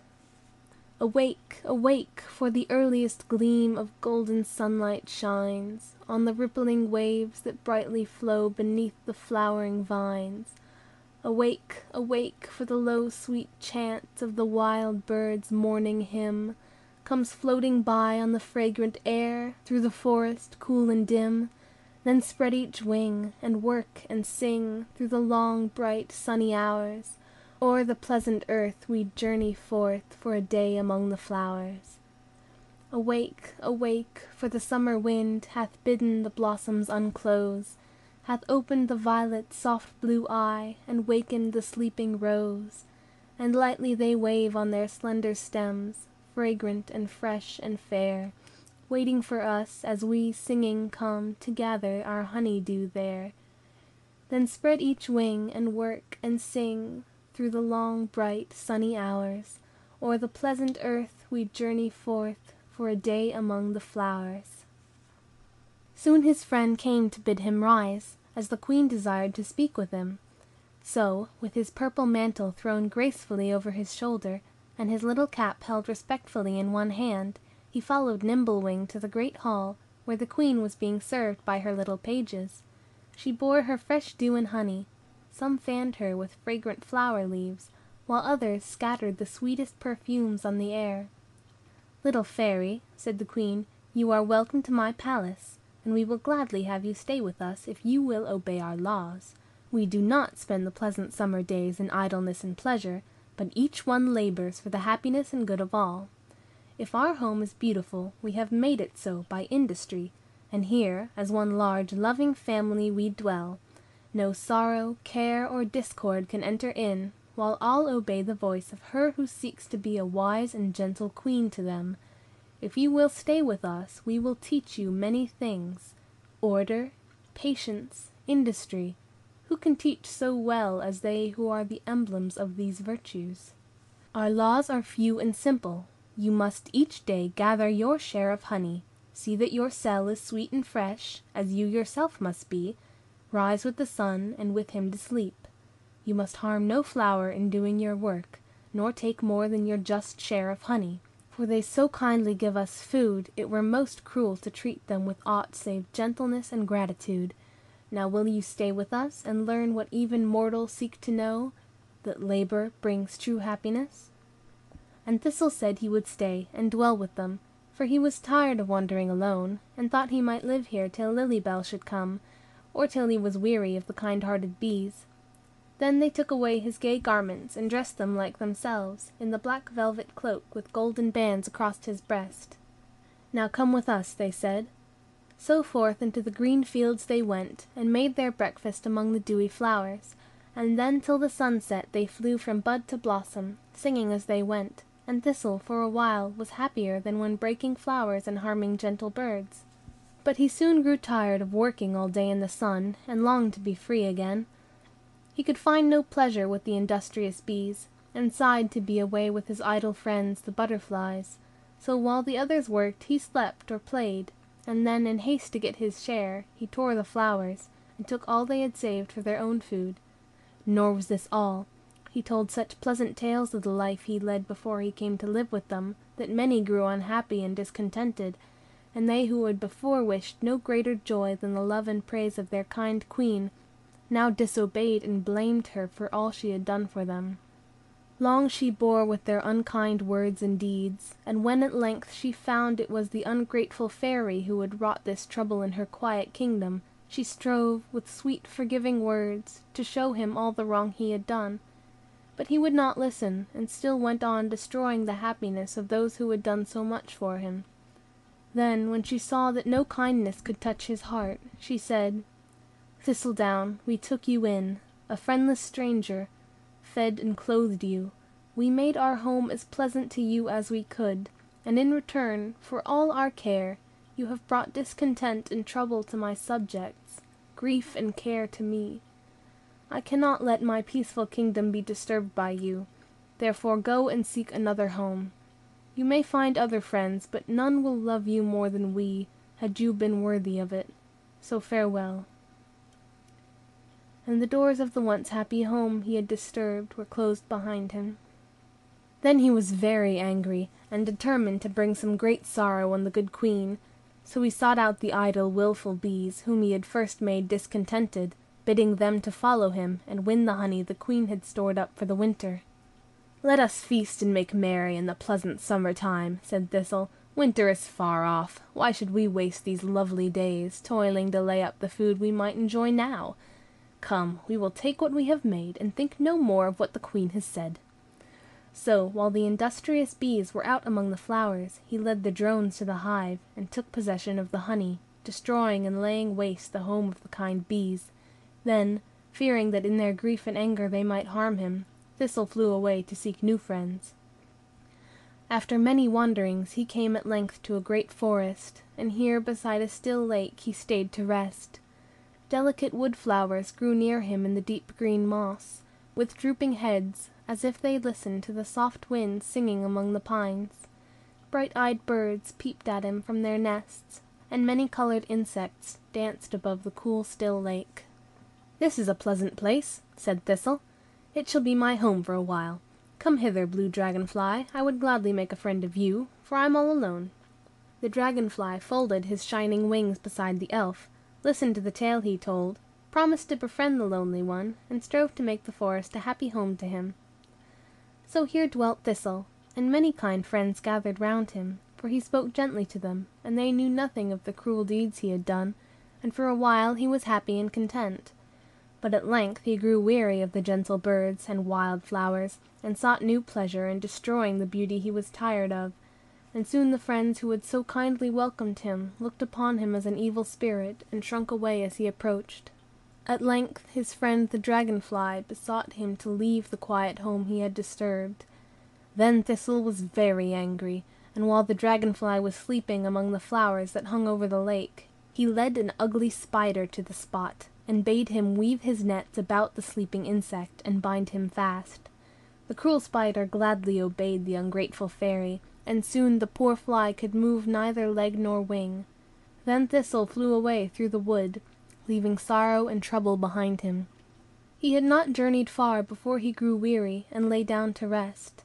Long he slept, and when he awoke and tried to rise, his hands and wings were bound, while beside him stood two strange little figures with dark faces and garments that rustled like withered leaves, who cried to him as he struggled to get free, "Lie still, you naughty fairy! You are in the brownie's power, and shall be well punished for your cruelty ere we let you go." So poor Thistle lay sorrowfully, wondering what would come of it, and wishing Lily Bell would come to help and comfort him, but he had left her, and she could not help him now. Soon a troop of brownies came rustling through the air, and gathered round him, while one, who wore an acorn cap on his head, and was their king, said, as he stood beside the trembling fairy, "You have done many cruel things, and caused much sorrow to happy hearts. Now you are in my power, and I shall keep you prisoner till you have repented. You cannot dwell on the earth without harming the fair things given you to enjoy, so you shall live alone in solitude and darkness till you have learned to find happiness in gentle deeds, and forget yourself in giving joy to others. When you have learned this, I will set you free." Then the brownies bore him to a high, dark rock, and entering a little door, led him to a small cell, dimly lighted by a crevice through which came a single gleam of sunlight, and there, through long, long days, poor Thistle sat alone, and gazed with wistful eyes at the little opening, longing to be out among the green earth. No one came to him, but the silent brownies who brought his daily food, and with bitter tears he wept for Lily Bell, mourning his cruelty and selfishness, seeking to do some kindly deed that might atone for his wrongdoing. A little vine that grew outside his prison rock came creeping up, and looked in through the crevice, as if to cheer the lonely fairy, who welcomed it most gladly, and daily sprinkled its soft leaves with his small share of water. But the little vine might live, even if it darkened more and more his dim cell. The watchful brownies saw this kind deed, and brought him fresh flowers and many things, which Thistle gratefully received, though he never knew it was his kindness to the vine that gained for him these pleasures. Thus did poor Thistle strive to be more gentle and unselfish, and grew daily happier and better. Now while Thistledown was a captive in the lonely cell, Lily Bell was seeking him far and wide, and sadly traced him by the sorrowing hearts he had left behind. She healed the drooping flowers, cheered the queen bee's grief, brought back her discontented subjects, restored the home to peace and order, and left them blessing her. Thus she journeyed on, till she reached the forest where Thistledown had lost his freedom. She unbound the starving dragonfly, and tended the wounded birds, but though all learned to love her, none could tell where the brownies had borne her friend, till a little wind came whispering by, and told her that a sweet voice had been heard, singing fairy songs, deep in a moss-grown rock. Then Lily Bell went seeking through the forest, listening for the voice. Long she stood and listened in vain, when one day, as she wandered through a lonely dell, she heard a faint, low sound of music, and soon a distant voice mournfully singing, "Bright shines the summer sun, soft is the summer air, gaily the wood birds sing, flowers are blooming fair. But deep in the dark cold rock, sadly I dwell, longing for thee, dear friend, Lily Bell, Lily Bell." "Thistle, dear Thistle, where are you? joyfully cried Lily Bell, as she flew from rock to rock, but the voice was still, and she would have looked in vain had she not seen a little vine, whose green leaves fluttering to and fro seemed beckoning her to come, and as she stood among its flowers she sang, "Through sunlight and summer air I have sought for thee long, guided by birds and flowers, and now by thy song. Thistledown, thistledown, o'er hill and dell, hither to comfort thee comes Lily Bell." Then from the vine leaves 2 little arms were stretched out to her, and Thistledown was found. So Lily Bell made her home in the shadow of the vine, and brought such joy to Thistle that his lonely cell seemed pleasanter to him than all the world beside, and he grew daily more like his gentle friend. But it did not last long, for one day she did not come. He watched and waited long, for the little face that used to peep smiling in through the vine leaves. He called and beckoned through the narrow opening, but no Lily Bell answered, and he wept sadly as he thought of all she had done for him, and now that he could not go to seek and help her, for he had lost his freedom by his own cruel and wicked deeds. At last he besought the silent Brownie earnestly to tell him whither she had gone. "Oh, let me go to her," prayed Thistle. "If she is in sorrow, I will comfort her, and show my gratitude for all she has done to me. Dear Brownie, set me free, and when she is found I will come and be your prisoner again. I will bear and suffer any danger for her sake." "Lily Bell is safe," replied the Brownie. "Come, you shall learn the trial that awaits you." Then he led the wondering fairy from his prison to a group of tall, drooping ferns, beneath whose shade a large white lily had been placed, forming a little tent, within which, on a couch of thick green moss, lay Lily Bell in a deep sleep. The sunlight stole softly in, and all was cool and still. "You cannot wake her," said the Brownie, as Thistle folded his arms tenderly about her. "It is a magic slumber, and she will not wake till you bring hither gifts from the earth, air, and water spirits. 'Tis a long and weary task, for you have made no friends to help you, and will have to seek for them alone. This is the trial we shall give you, and if your love for Lily Bell be strong enough to keep you from all cruelty and selfishness, and make you kind and loving as you should be, she will awake to welcome you, and love you still more fondly than before." Then Thistle, with a last look on the little friend he loved so well, set forth alone to his long task.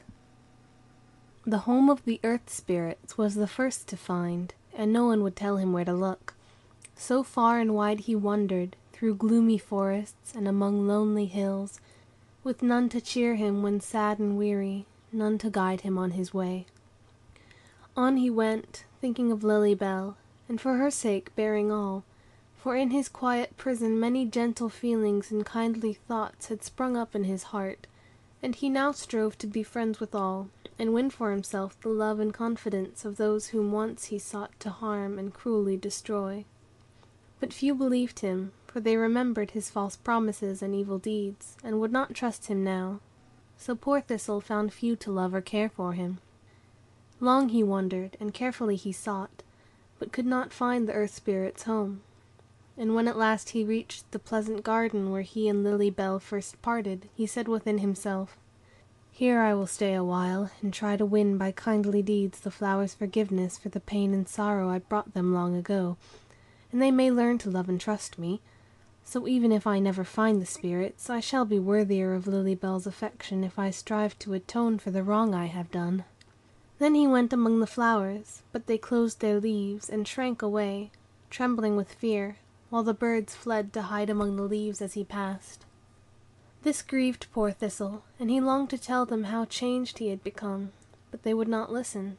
So he tried to show, by quiet deeds of kindness, that he meant no harm to them, and soon the kind-hearted birds pitied the lonely fairy, and when he came near sang cheering songs, and dropped ripe berries in his path, for he no longer broke their eggs or hurt their little ones. And when the flowers saw this, and found the once cruel elf now watering and tending little buds, feeding hungry insects, and helping the busy ants to bear their heavy loads, they shared the pity of the birds, and longed to trust him, but they dared not yet. He came one day, while wandering through the garden, to the little rose he had once harmed so sadly. Many buds now bloomed beside her, and her soft face glowed with motherly pride, as she bent fondly over them. But when Thistle came, he saw with sorrow how she bade them close their green curtains, and conceal themselves beneath the leaves, for there was danger near, and drooping still more closely over them, she seemed to wait with trembling fear the cruel fairy's coming. But no rude hand tore her little ones away, no unkind words were spoken, but a soft shower of dew fell lightly on them, and Thistle, bending tenderly above them, said, "Dear flower, forgive the sorrow I once brought you, and trust me now for Lily Bell's sake. Her gentleness has changed my cruelty to kindness, and I would gladly repay all for the harm I have done, but none will love and trust me now." Then the little rose looked up, and while the dewdrops shone like happy tears upon her leaves, she said, "I will love and trust you, Thistle, for you are indeed much changed. Make your home among us, and my sister flowers will soon learn to love you as you deserve. Not for sweet Lily Bell's sake, but for your own will I become your friend, for you are kind and gentle now, and worthy of our love. Look up, my little ones, there is no danger near. Look up, and welcome Thistle to our home."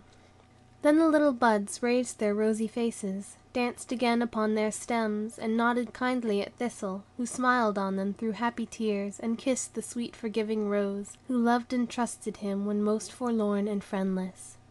But the other flowers wondered among themselves, and Hyacinth said, "If Rose Leaf is his friend, surely we may be.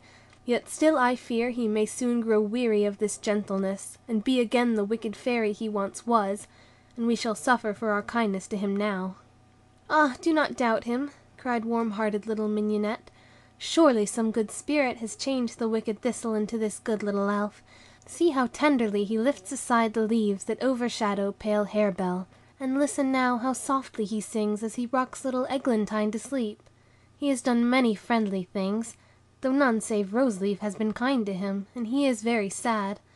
Last night when I awoke to draw my curtains closer, he sat weeping in the moonlight, so bitterly I longed to speak a kindly word to him. Dear sisters, let us trust him."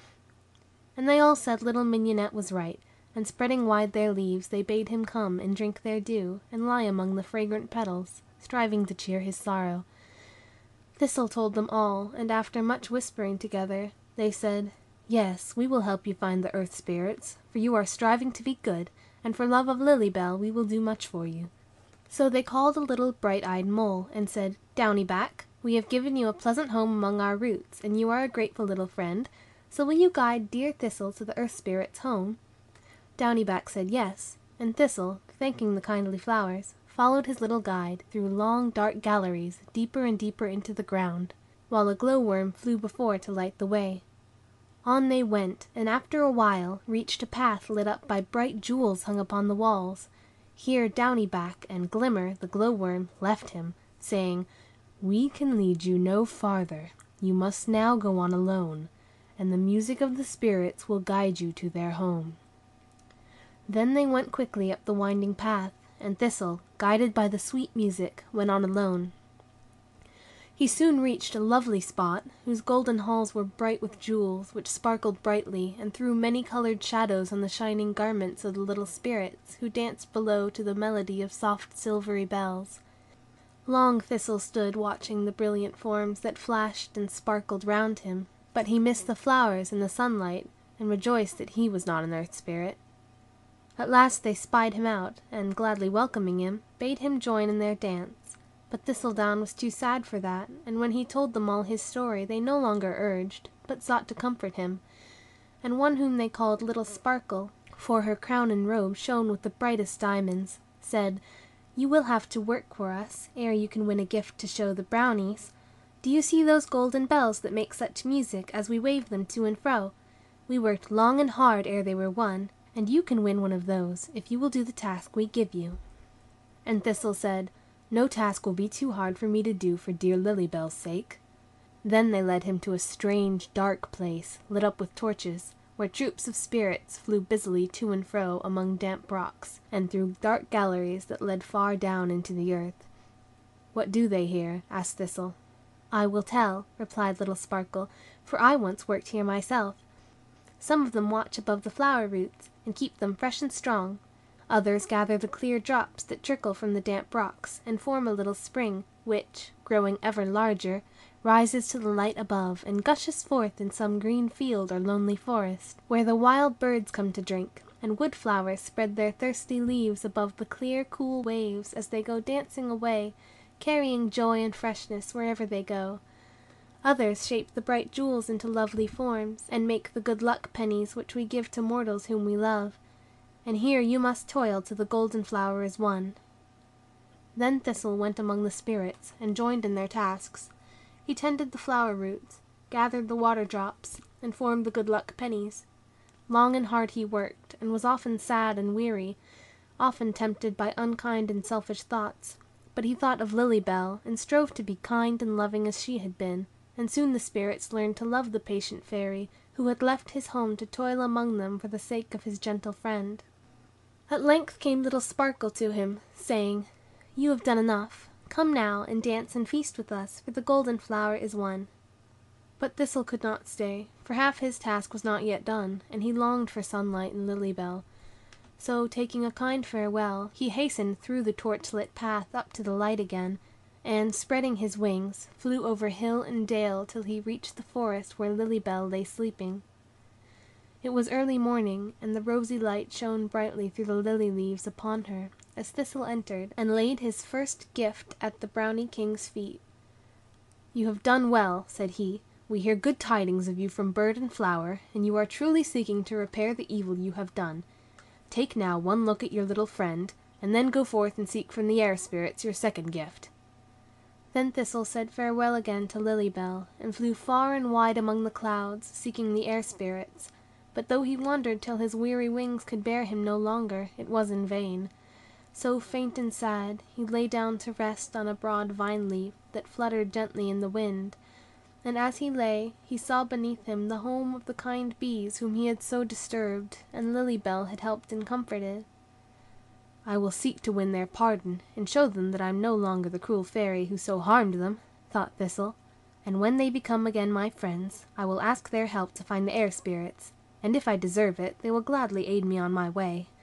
So he flew down into the field below, and hastened busily from flower to flower, till he had filled a tiny bluebell with sweet, fresh honey. Then he stole softly to the hive, and placing it near the door, concealed himself to watch. Soon his friend Nimblewing came flying home, and when he spied the little cup, he hummed with joy, and called his companions around him. "Surely some good elf has placed it here for us," said they. "Let us bear it to our queen. It is so fresh and fragrant it'll be a fit gift for her," and they joyfully took it in, little dreaming who had placed it there. So each day Thistle filled a flower cup, and laid it at the door, and each day the bees wondered more and more, for many strange things happened. The field flowers told of the good spirit who watched above them, and the birds sang of the same kind little elf bringing soft moss for their nests, and food for their hungry young ones, while all around the hive had grown fairer since the fairy came. But the bees never saw him, for he feared he had not yet done enough to win their forgiveness and friendship, so he lived alone among the vines, daily bringing them honey and doing some kindly action. At length, as he lay sleeping in a flower bowl, a little bee came wandering by, and knew him for the wicked Thistle. So he called his friends, and as they flew murmuring around him, he awoke. "What shall we do to you, naughty elf?" said they. "You are in our power, and we will sting you if you are not still." "Let us close the flower leaves around him, and leave him here to starve," cried one, who had not yet forgiven all the sorrow Thistle had caused them long ago. "No, no, that were very cruel, dear Buzz," said little Hum. "Let us take him to our queen, and she will tell us how to show our anger for the wicked deeds he did. See how bitterly he weeps. Be kind to him, he will not harm us more." "You good little Hum," cried a kind-hearted robin, who had hopped near to listen to the bees. "Dear friends, you do not know that this is the good fairy who has dwelt so quietly among us, watching over bird and blossom, giving joy to all he helps. It is he who brings the honey cup each day to you, and then goes silently away, that you may never know who works so faithfully for you. Be kind to him, for if he has done wrong, he has repented of it, as you may see." "Can this be the naughty Thistle?" said Nimblewing. "Yes, it is I," said Thistle, "but no longer cruel and unkind. I have tried to win your love by patient industry. Ah, trust me now, and you shall see I am not naughty Thistle any more." Then the wondering bees led him to their queen, and when he had told his tale, and begged their forgiveness, it was gladly given, and all strove to show him that he was loved and trusted. Then he asked if they could tell him where the air spirits dwelt, for he must not forget dear Lily Bell, and to his great joy the queen said, "Yes," and bade little Hum guide Thistle to Cloudland. Little Hum joyfully obeyed, and Thistle followed him, as he flew higher and higher among the soft clouds, till in the distance they saw a radiant light. "There is their home, and I must leave you now, dear Thistle," said the little bee, and bidding him farewell, he flew singing back, while Thistle, following the light, soon found himself in the air spirits' home. The sky was gold and purple like an autumn sunset, and long walls of brilliant clouds lay round him. A rosy light shone through the silver mist, on gleaming columns and the rainbow roof. Soft, fragrant winds went whispering by, and airy little forms were flitting to and fro. Long Thistle wondered at the beauty around him, and then he went among the shining spirits, told his tale, and asked a gift. But they answered like the earth spirits, "You must serve us first, and then we will gladly give you a robe of sunlight like our own." Then they told him how they wafted flower seeds over the earth, to beautify and brighten lonely spots, how they watched above the blossoms by day, and scattered dews at night, brought sunlight into darkened places, and soft winds to refresh and cheer. "These are the things we do," said they, "and you must aid us for a time." And Thistle gladly went with the lovely spirits. By day he joined the sunlight and the breeze in their silent work. By night, with Starlight and her sister spirits, he flew over the moonlit earth, dropping cool dew among the folded flowers, and bringing happy dreams to sleeping mortals. Many a kind deed was done, many a gentle word was spoken, and each day lighter grew his heart, and stronger his power of giving joy to others. At length Starlight bade him work no more, and gladly gave him the gift he had won. Then his second task was done, and he flew gaily back to the green earth and slumbering Lily Bell. The silvery moonlight shone upon her as he came to give his second gift, and the brownie spoke more kindly than before. "One more trial, Thistle, and she will awake. Go bravely forth and win your last and hardest gift." Then with a light heart Thistle journeyed away to the brooks and rivers, seeking the water spirits. But he looked in vain, till, wandering through the forest where the brownies took him captive, he stopped beside the quiet lake. As he stood there he heard a sound of pain, and looking in the tall grass at his side, he saw the dragonfly whose kindness he once repaid by pain and sorrow, and who now lay suffering and alone. Thistle bent tenderly by him, saying, "Dear Flutter, do not fear me. I will gladly ease your pain if you will let me. I am your friend, and long to show you how I grieve for all the wrong I did you, when you were so kind to me. Forgive, and let me help and comfort you." Then he bound up the broken wing, and spoke so tenderly that Flutter doubted him no longer, and was his friend again. Day by day did Thistle watch beside him, making little beds of cool fresh moss for him to rest upon, fanning him when he slept, and singing sweet songs to cheer him when awake. And often when poor Flutter longed to be dancing once again over the blue waves, the fairy bore him in his arms to the lake, and on a broad leaf, with a green flag for a sail, they floated on the still water, while the dragonfly's companions flew about him, playing merry games. At length the broken wing was well, and Thistle said he must again seek the water spirits. "I can tell you where to find them," said Flutter. "You must follow yonder little brook, and it will lead you to the sea, where the spirits dwell. I would gladly do more for you, dear Thistle, but I cannot, for they live deep beneath the waves. You will find some kind friend to aid you on your way, and so farewell." Thistle followed the little brook, as it flowed through field and valley, growing ever larger, till it reached the sea. Here the wind blew freshly, and the great waves rolled and broke at Thistle's feet as he stood upon the shore, watching the billows dancing and sparkling in the sun. "How shall I find the spirits in this great sea, with none to help or guide me? Yet it is my last task, and for Lily Bell's sake I must not fear or falter now," said Thistle. So he flew hither and thither over the sea, looking through the waves. Soon he saw, far below, the branches of the coral tree. "They must be here," thought he, and folding his wings he plunged into the deep cold sea. But he saw only fearful monsters and dark shapes that gathered round him, and, trembling with fear, he struggled up again. The great waves tossed him to and fro, and cast him bruised and faint upon the shore. Here he lay weeping bitterly, till a voice beside him said, "Poor little elf, what has befallen you? These rough waves are not fit playmates for so delicate a thing as you. Tell me your sorrow, and I will comfort you." And Thistle, looking up, saw a white sea-bird at his side, who tried with friendly words to cheer him.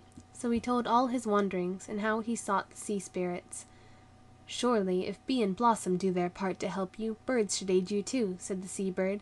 "I will call my friend, the Nautilus, and he will bear you safely to the coral palace where the spirits dwell." So spreading his great wings he flew away, and soon Thistle saw a little boat come dancing over the waves, and wait beside the shore for him. In he sprang. Nautilus raised his little sail to the wind, and the light boat glided swiftly over the blue sea. At last Thistle cried, "I see lovely arches far below. Let me go, it is a spirit's home." "Nay, close your eyes, and trust to me. I will bear you safely down," said Nautilus. So Thistle closed his eyes, and listened to the murmur of the sea, as they sank slowly through the waves. The soft sound lulled him to sleep, and when he awoke the boat was gone, and he stood among the water spirits in their strange and lovely home. Lofty arches of snow-white coral bent above him, and the walls of brightly tinted shells were wreathed with lovely sea-flowers, and the sunlight, shining on the waves, cast silvery shadows on the ground, where sparkling stones glowed in the sand.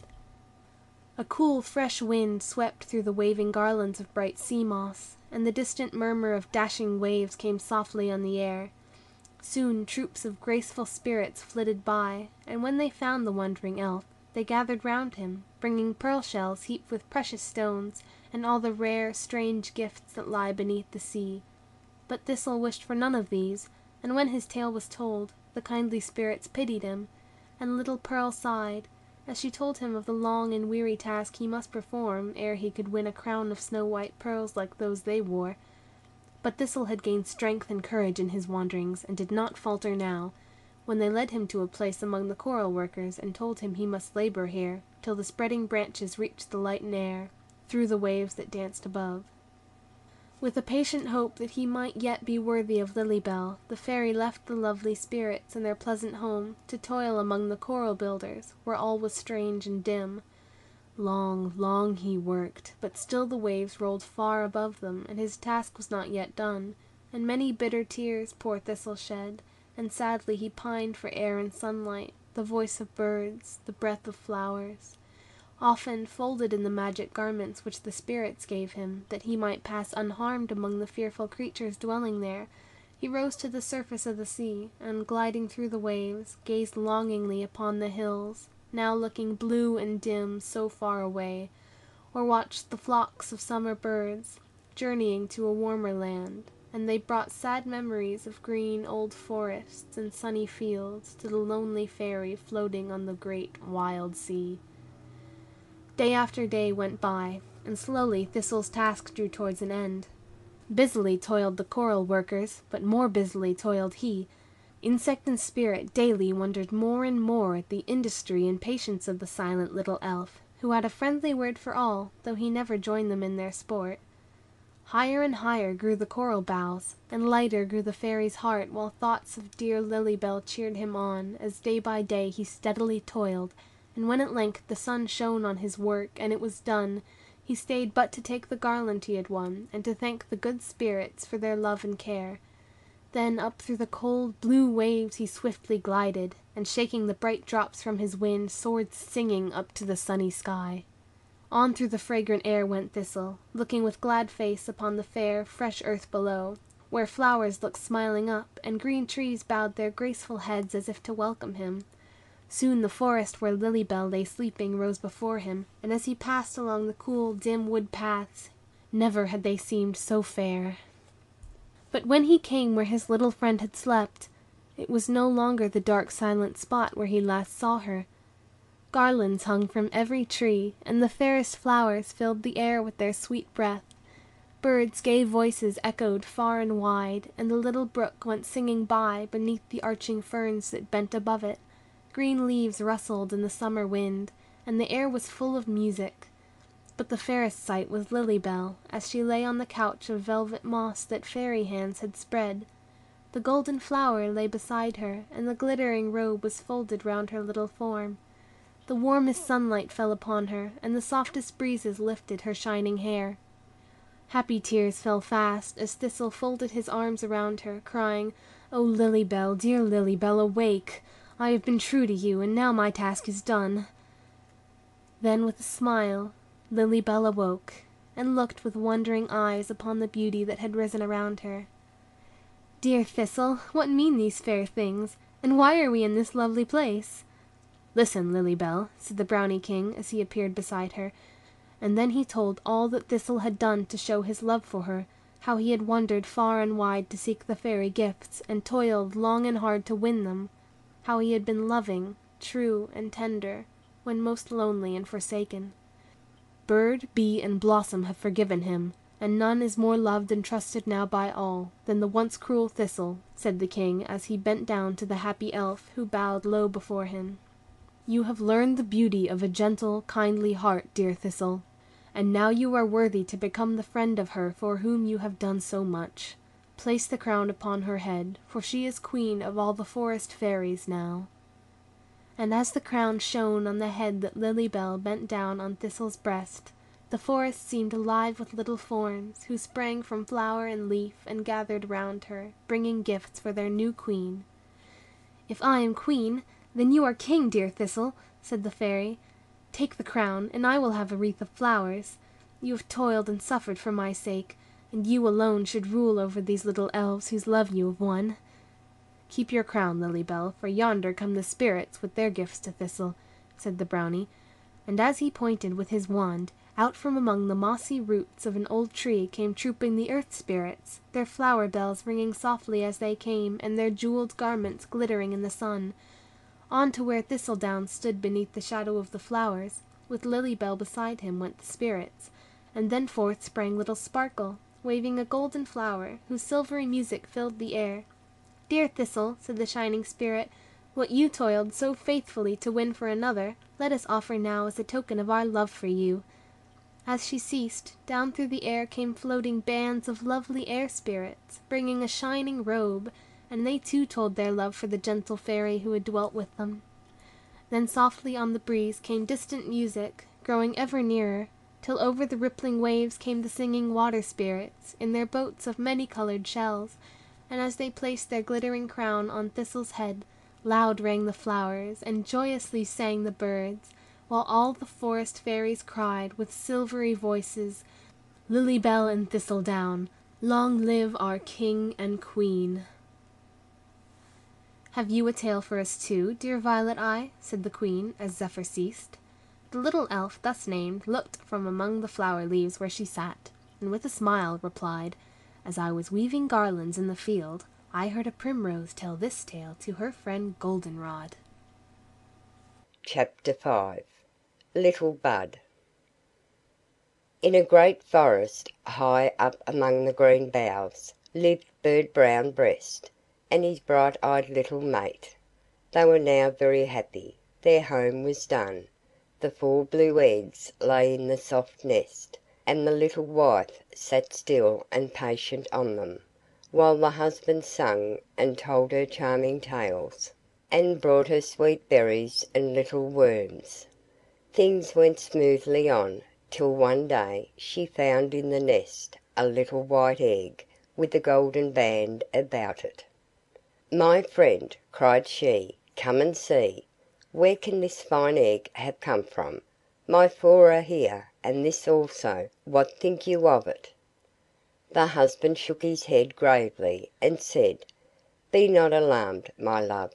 It is doubtless some good fairy who has given us this, and we shall find some gift within.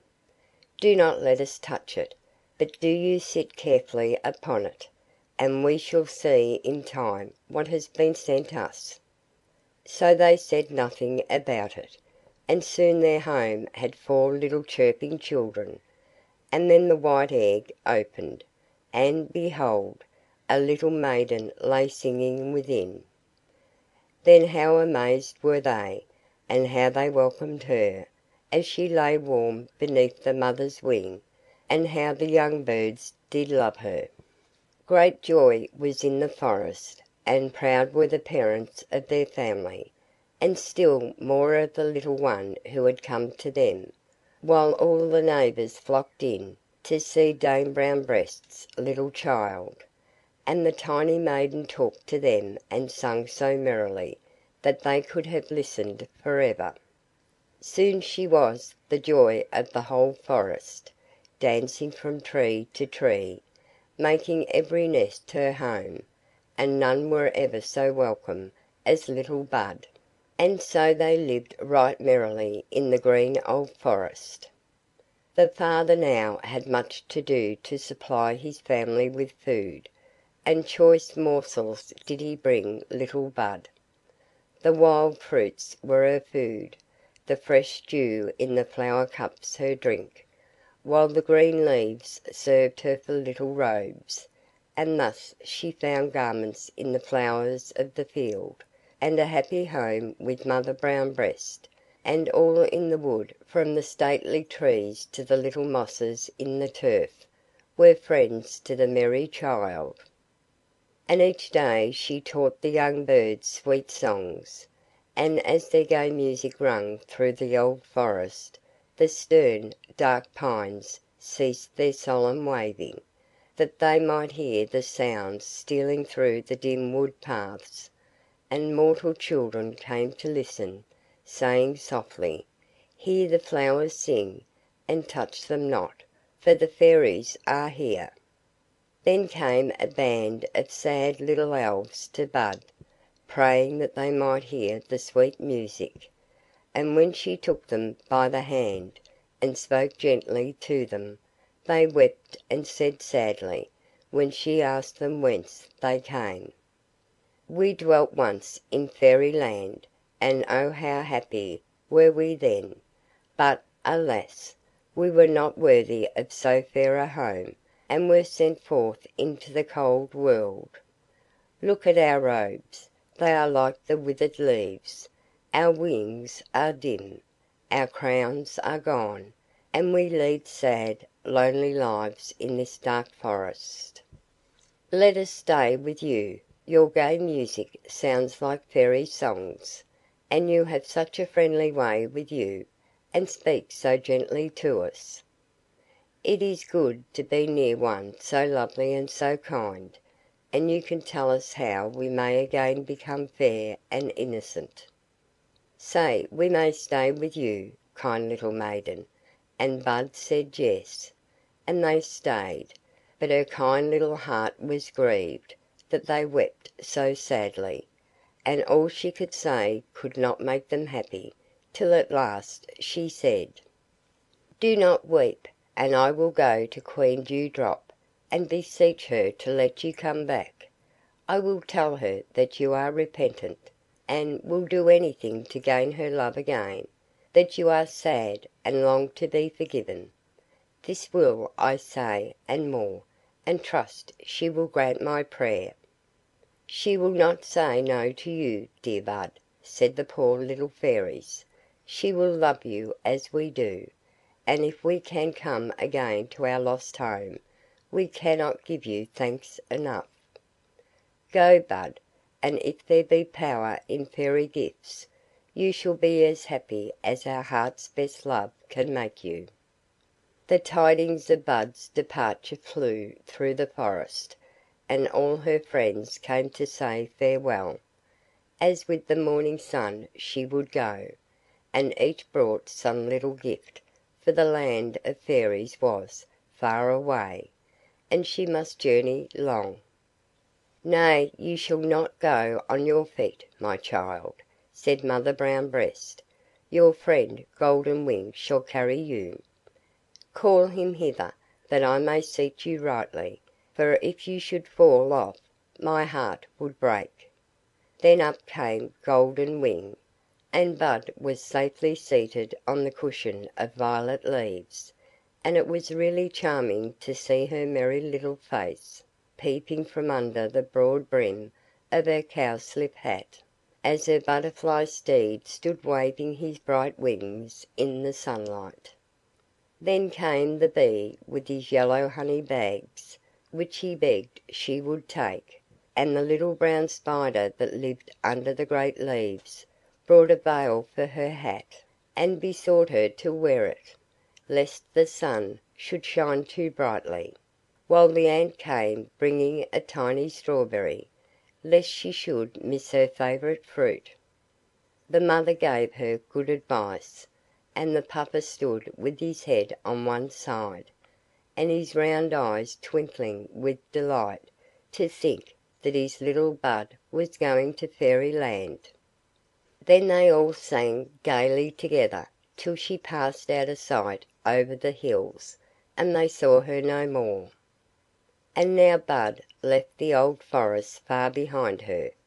Golden Wing bore her swiftly along, and she looked down on the green mountains and the peasant cottages that stood among overshadowing trees, and the earth looked bright with its broad, blue rivers winding through soft meadows, the singing birds and the flowers, who kept their bright eyes ever on the sky. And she sang gaily as they floated in the clear air, while her friend kept time with his waving wings, and ever as they went along all grew fairer, and thus they came to Fairyland. As Bud passed through the gates, she no longer wondered that the exiled fairies wept and sorrowed for the lovely home they had lost. Bright clouds floated in the sunny sky, casting a rainbow light on the fairy palaces below, where the elves were dancing, while the low, sweet voices of the singing flowers sounded softly through the fragrant air, and mingled with the music of the rippling waves as they flowed on beneath the blossoming vines that drooped above them. All was bright and beautiful, but kind little Bud would not linger, for the forms of the weeping fairies were before her, and though the blossoms nodded gaily on their stems to welcome her, and the soft winds kissed her cheek, she would not stay, but on to the flower palace she went, into a pleasant hall, whose walls were formed of crimson roses, amid whose leaves sat little elves, making sweet music on their harps.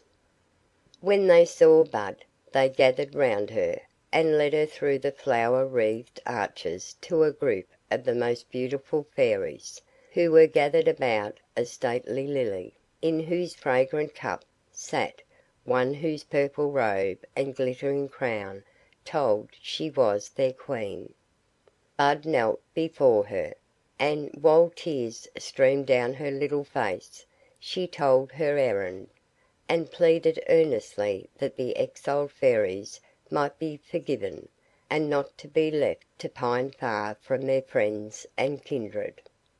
And as she prayed, many wept with her, and when she ceased, and waited for her answer, many knelt beside her, praying forgiveness for the unhappy elves. With tearful eyes, Queen Dewdrop replied, "Little maiden, your prayer has softened my heart. They shall not be left sorrowing and alone, nor shall you go back without a kindly word to cheer and comfort them. We will pardon their fault, and when they can bring hither a perfect fairy crown, robe, and wand, they shall be again received as children of their loving queen. The task is hard, for none but the best and purest can form the fairy garments, yet with patience they may yet restore their robes to their former brightness. Farewell, good little maiden, come with them, for but for you they would have dwelt forever without the walls of Fairyland." "Godspeed to you and farewell," cried they all, as, with loving messages to their poor friends, they bore her to the gates. Day after day toiled little Bud, cheering the fairies, who, angry and disappointed, would not listen to her gentle words, but turned away and sat alone weeping. They grieved her kind heart with many cruel words, but patiently she bore with them, and when they told her they could never perform so hard a task, and must dwell forever in the dark forest, she answered gently that the snow-white lily must be planted, and watered with repentant tears, before the robe of innocence could be won; that the sun of love must shine in their hearts, before the light could return to their dim crowns, and deeds of kindness must be performed, ere the power would come again to their now useless wands. Then they planted the lilies, but they soon drooped and died, and no light came to their crowns. They did no gentle deeds, but cared only for themselves, and when they found their labour was in vain, they tried no longer, but sat weeping. Bud, with ceaseless toil and patient care, tended the lilies, which bloomed brightly. The crowns grew bright, and in her hands the wands had power over birds and blossoms, for she was striving to give happiness to others, forgetful of herself. And the idle fairies, with thankful words, took the garments from her, and then with Bud went forth to Fairyland, and stood with beating hearts before the gates, where crowds of fairy friends came forth to welcome them. But when Queen Dewdrop touched them with her wand, as they passed in, the light faded from their crowns, their robes became like withered leaves, and their wands were powerless. Amid the tears of all the fairies, the Queen led them to the gates, and said, "Farewell! It is not in my power to aid you. Innocence and love are not within your hearts, and were it not for this untiring little maiden who has toiled while you have wept, you never would have entered your lost home. Go and strive again, for till all is once more fair and pure, I cannot call you mine." "Farewell!" sang the weeping fairies, as the gates closed on their outcast friends, who, humbled and broken-hearted, gathered around Bud, and she, with cheering words, guided them back to the forest. Time passed on, and the fairies had done nothing to gain their lovely home again. They wept no longer, but watched little Bud as she daily tended the flowers, restoring their strength and beauty, or, with gentle words, flew from nest to nest, teaching the little birds to live happily together. And wherever she went, blessing fell, and loving hearts were filled with gratitude. Then, one by one, the Elves secretly did some little work of kindness, and found a quiet joy come back to repay them. Flowers looked lovingly up as they passed, birds sang to cheer them when sad thoughts made them weep, and soon little Bud found out their gentle deeds, and her friendly words gave them new strength. So day after day they followed her, and like a band of guardian spirits they flew far and wide, carrying with them joy and peace. And not only birds and flowers blessed them, but human beings also, for with tender hands they guided little children from danger, and kept their young hearts free from evil thoughts. They whispered soothing words to the sick, and brought sweet odours and fair flowers to their lonely rooms. They sent lovely visions to the old and blind, to make their hearts young and bright with happy thoughts. But most tenderly did they watch over the poor and sorrowing, and many a poor mother blessed the unseen hands that laid food before her hungry little ones, and folded warm garments round their naked limbs. Many a poor man wondered at the fair flowers that sprang up in his little garden plot, cheering him with their bright forms, and making his dreary home fair with their loveliness, and looked at his once barren field, where now waved the golden corn, turning its broad leaves to the warm sun, and promising a store of golden ears to give him food, while the careworn face grew bright, and the troubled heart filled with gratitude towards the invisible spirits who had brought him such joy. Thus time passed on, and though the exiled fairies longed often for their home, still knowing they did not deserve it, they toiled on, hoping one day to see the friends they had lost, while the joy of their own hearts made their life full of happiness.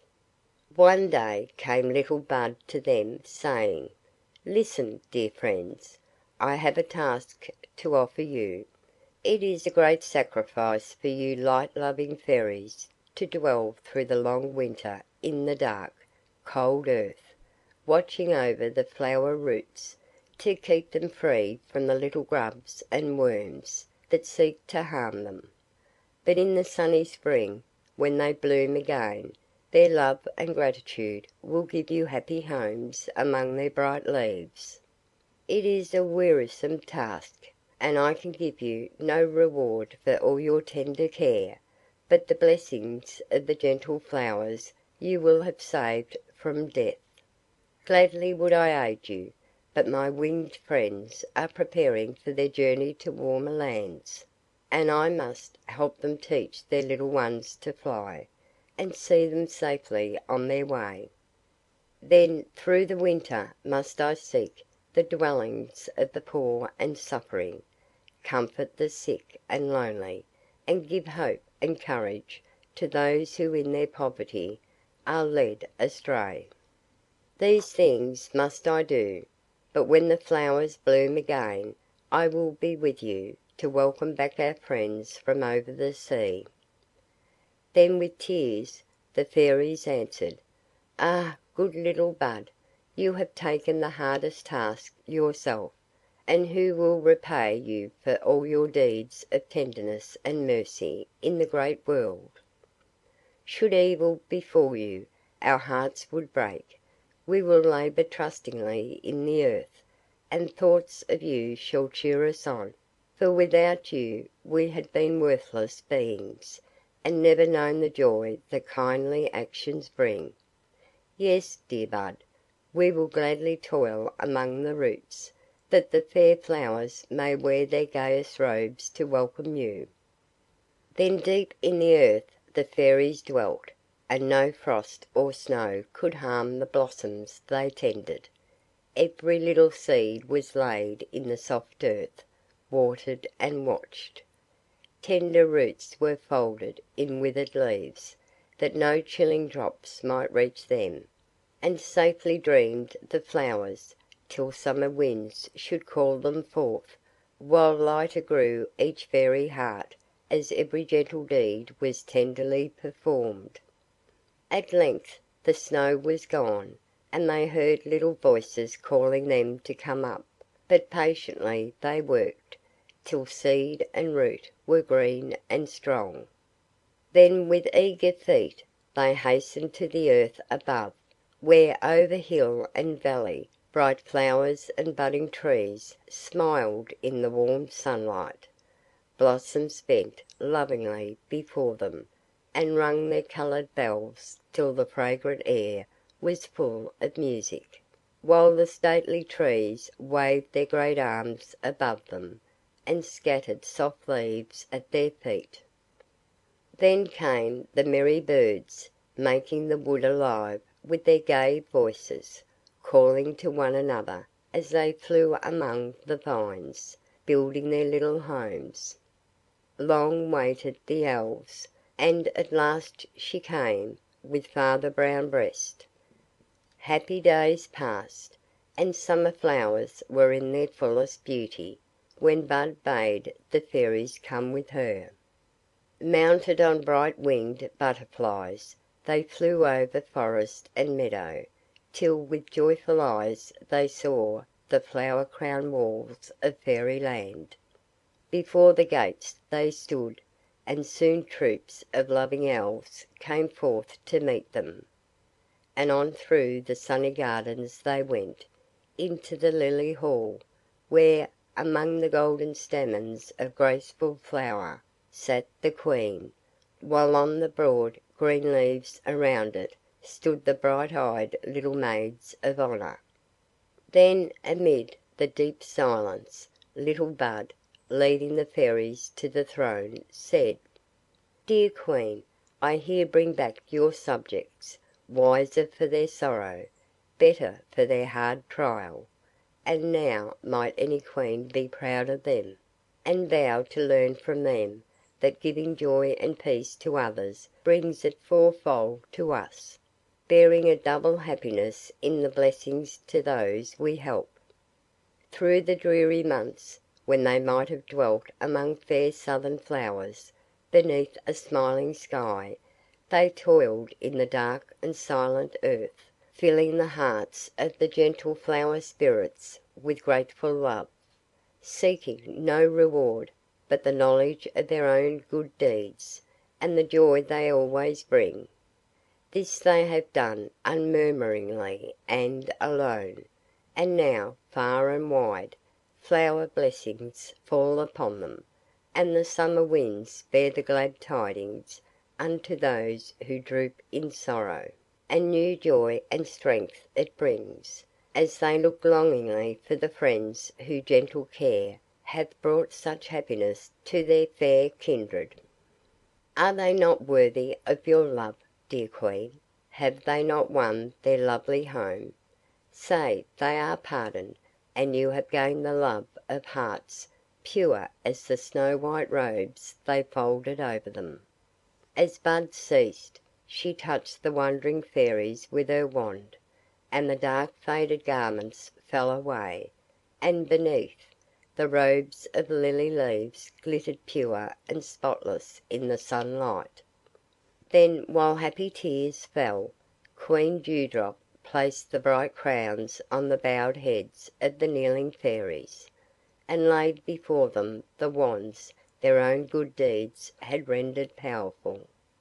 They turned to thank little Bud for all her patient love, but she was gone, and high above, in the clear air, they saw the little form journeying back to the quiet forest. She needed no reward but the joy she had given. The Fairy hearts were pure again, and her work was done. Yet all Fairyland had learned a lesson from gentle little Bud. "Now, little Sunbeam, what have you to tell us?" said the Queen, looking down on a bright-eyed elf, who sat half hidden in the deep moss at her feet. "I, too, like Star Twinkle, have nothing but a song to offer," replied the Fairy, and then, while the nightingale's sweet voice mingled with her own, she sang: Clover-Blossom.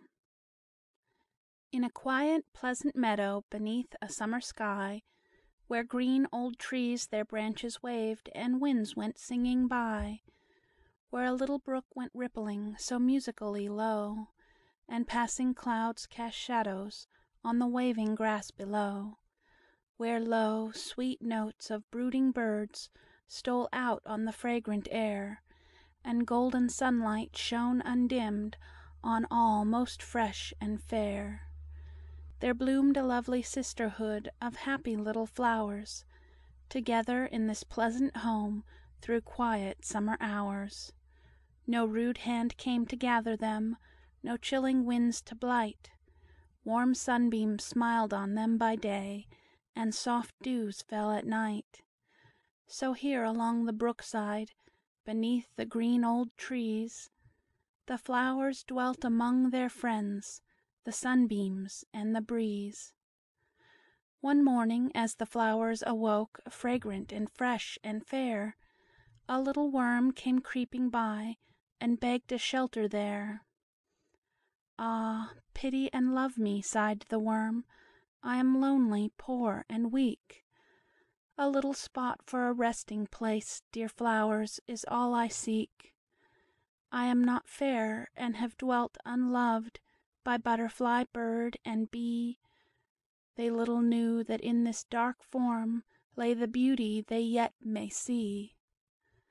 Then let me lie in the deep green moss, and weave my little tomb, and sleep my long unbroken sleep, till spring's first flowers come. Then will I come in fairer dress, and your gentle care repay, by the grateful love of the humble worm. Kind flowers, oh let me stay! But the wild rose showed her little thorns, while her soft face glowed with pride. The violet hid between the drooping ferns, and the daisy turned aside. Little Houstonia scornfully laughed as she danced on her slender stem, while the cowslip bent to the rippling waves and whispered the tale to them. A blue-eyed grass looked down on the worm as it silently turned away, and cried, "Thou wilt harm our delicate leaves, and therefore thou canst not stay." Then a sweet, soft voice called out from far, "Come hither, poor worm, to me. The sun lies warm in this quiet spot, and I'll share my home with thee." The wondering flowers looked up to see who had offered the worm a home. 'Twas a Clover-Blossom, whose fluttering leaves seemed beckoning him to come. It dwelt in a sunny little nook, where cool winds rustled by, and murmuring bees and butterflies came on the flower's breast to lie. Down through the leaves the sunlight stole, and seemed to linger there, as if it loved to brighten the home of one so sweet and fair. Its rosy face smiled kindly down as the friendless worm drew near, and its low voice softly whispering said, "Poor thing, thou art welcome here. Close at my side in the soft green moss thou wilt find a quiet bed, where thou canst softly sleep till spring, with my leaves above thee spread. I pity and love thee, friendless worm, though thou art not graceful or fair, for many a dark unlovely form hath a kind heart dwelling there. No more o'er the green and pleasant earth, lonely and poor, shalt thou roam, for a loving friend hast thou found in me, and rest in my little home." Then, deep in its quiet, mossy bed, sheltered from sun and shower, the grateful worm spun its winter tomb in the shadow of the flower. And Clover guarded well its rest till autumn's leaves were sere, till all her sister flowers were gone, and her winter sleep drew near.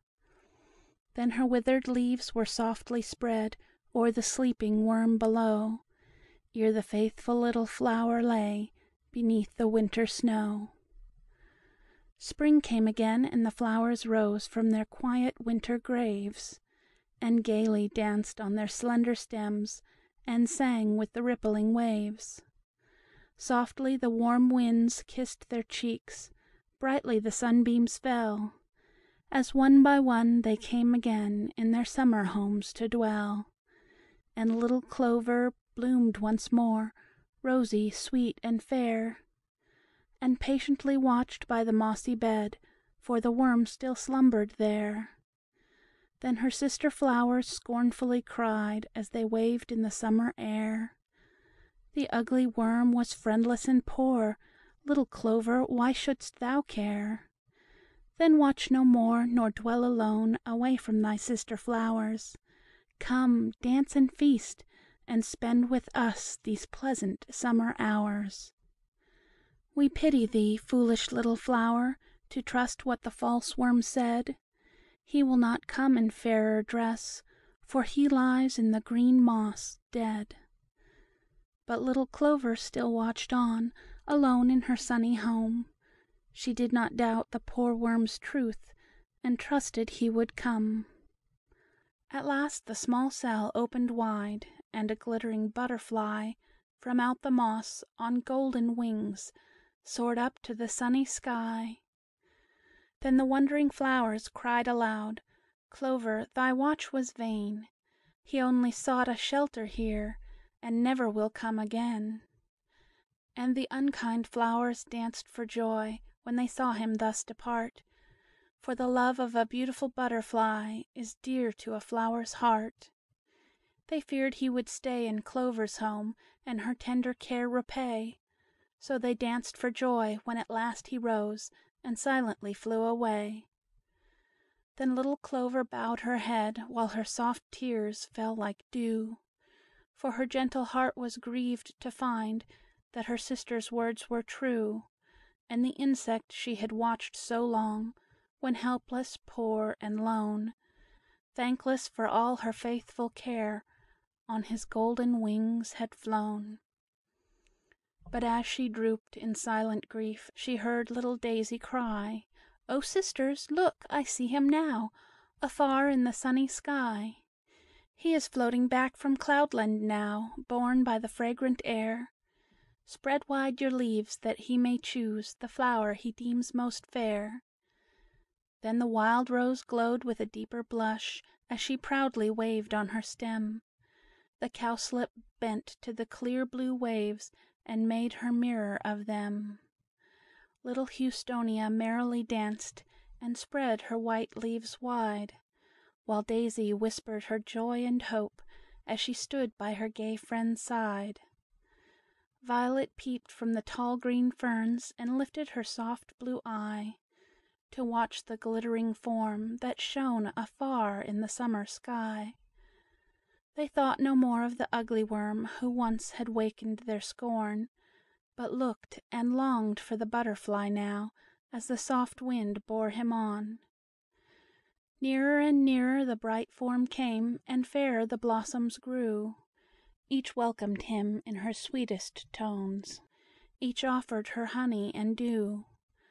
But in vain did they beckon, and smile, and call, and wider their leaves unclose. The glittering form still floated on, by Violet, Daisy, and Rose. Lightly it flew to the pleasant home of the flower most truly fair. On Clover's breast he softly lit, and folded his bright wings there. "Dear flower," the butterfly whispered low, "long hast thou waited for me. Now I am come, and my grateful love shall brighten thy home for thee. Thou hast loved and cared for me when alone, hast watched o'er me long and well, and now will I strive to show the thanks the poor worm could not tell. Sunbeam and breeze shall come to thee, and the coolest dews that fall. Whate'er a flower can wish is thine, for thou art worthy all. And the home thou shared with the friendless worm, the butterfly's home shall be.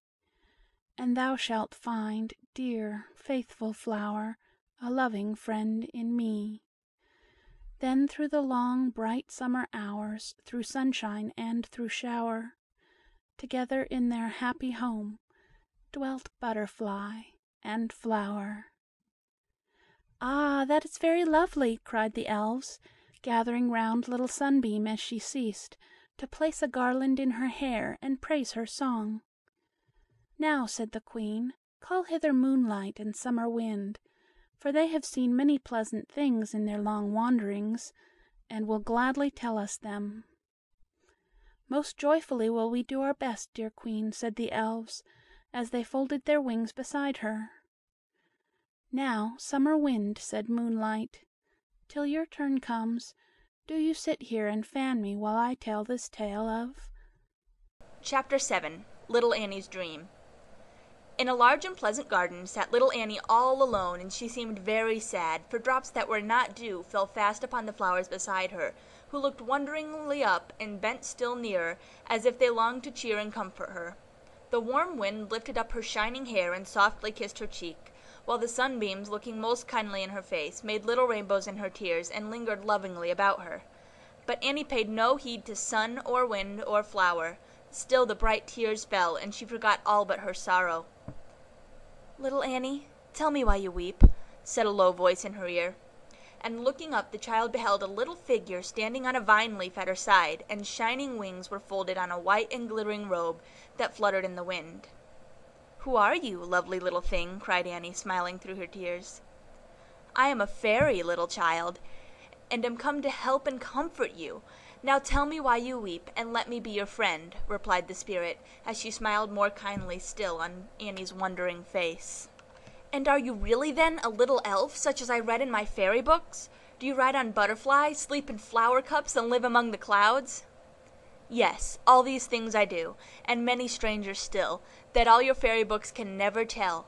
But now, dear Annie," said the fairy, bending nearer, "tell me why I find no sunshine on your face. Why are these great drops shining on the flowers, and why do you sit alone when bird and bee calling you to play?" "Ah, you will not love me any more if I should tell you all," said Annie, while the tears began to fall again. "I am not happy, for I am not good. How shall I learn to be patient, gentle child? Good little fairy, will you teach me how?" "Gladly will I aid you, Annie, and if you truly wish to be a happy child, you first must learn to conquer many passions that you cherish now, and make your heart a home for gentle feelings and happy thoughts. The task is hard, but I will give you this fairy flower to help and counsel you. Bend hither that I may place it in your breast, no hand can take it hence, till I unsay the spell that holds it there." As thus she spoke, the elf took from her bosom a graceful flower whose snow-white leaves shone on with a strange soft light. "This is a fairy flower," said the elf, "invisible to every eye save yours. Now listen while I tell you its power, Annie. When your heart is filled with loving thoughts, when some kindly deed has been done, some duty well performed, then from the flower there will arise the sweetest, softest fragrance to reward and gladden you. But when an unkind word is on your lips, when a selfish, angry feeling rises in your heart, or an unkind, cruel deed is to be done, then you will hear the soft, low chime of the flower bell. Listen to its warning. Let the word remain unspoken, the deed undone, and in the quiet and joy of your own heart, the magic perfume of your bosom flower, you will find a sweet reward." "Oh, kind and generous fairy, how can I ever thank you for this lovely gift?" cried Annie. "I will be true and listen to my little bell whenever it may ring. But shall I never see you more? Ah, if you would only stay with me, I should indeed be good." "I cannot stay now, little Annie," said the elf, "but when another spring comes around, I shall be here again, to see how well the fairy gift has done its work. And now, farewell, dear child. Be faithful to yourself, and the magic flower will never fade." Then the gentle fairy folded her little arms around Annie's neck, laid a soft kiss on her cheek, and, spreading wide her shining wings, flew singing up to the white clouds floating in the sky. And little Annie sat among her flowers, and watched with wondering joy the fairy blossom shining on her breast. The pleasant days of spring and summer passed away, and in little Annie's garden autumn flowers were blooming everywhere, with each day's sun and dew growing still more beautiful and bright. But the fairy flower, that should have been the loveliest of all, hung pale and drooping on little Annie's bosom. Its fragrance seemed quite gone, and the clear, low music of its warning chime rang often in her ear. When the first fairy placed it there, she had been pleased with her new gift, and for a while obeyed the fairy bell, and often tried to win some fragrance from the flower, by kind and pleasant words and actions. Then, as the fairy said, she found a sweet reward in the strange, soft perfume of the magic blossom, as it shone upon her breast. But selfish thoughts would come to tempt her, she would yield, and unkind words fell from her lips. And then the flower drooped pale and scentless, the fairy bell rang mournfully. Annie would forget her better resolutions, and be again a selfish, wilful little child. At last she tried no longer, but grew angry with the faithful flower, and would have torn it from her breast, but the fairy spell still held it fast, and all her angry words but made it ring a louder, sadder peal. Then she paid no heed to the silvery music sounding in her ear, and each day grew still more unhappy, discontented, and unkind. So when the autumn days came round, she was no better for the gentle fairy's gift, and longed for spring, that it might be returned, for the now constant echo of the mournful music made her very sad. One sunny morning, when the fresh, cool winds were blowing, and not a cloud was in the sky, little Annie walked among her flowers, looking carefully into each, hoping thus to find the fairy, who alone could take the magic blossom from her breast. But she lifted up their drooping leaves, peeped into their dewy cups in vain. No little elf lay hidden there, and she turned sadly from them all, saying, "I will go out into the fields and woods, and seek her there. I will not listen to this tiresome music more, nor wear this withered flower longer." So out into the fields she went, where the long grass rustled as she passed, and timid birds looked at her from their nests, where lovely wild flowers nodded in the wind, and opened wide their fragrant leaves to welcome in the murmuring bees, while butterflies, like winged flowers, danced and glittered in the sun. Little Annie looked, searched, and asked them all if anyone could tell her of the fairy whom she sought, but the birds looked wonderingly at her with soft bright eyes, and still sang on. The flowers nodded wisely on their stems, but did not speak, while butterfly and bee buzzed and fluttered away, one far too busy, the other too idle, to stay and tell her what she asked. Then she went through broad fields of yellow grain, that waved around her like a golden forest. Here crickets chirped, grasshoppers leaped, and busy ants worked, but they could not tell her what she longed to know. "Now will I go among the hills," said Annie. "She may be there." So up and down the green hillsides went her little feet. Long she searched, and vainly she called, but still no fairy came.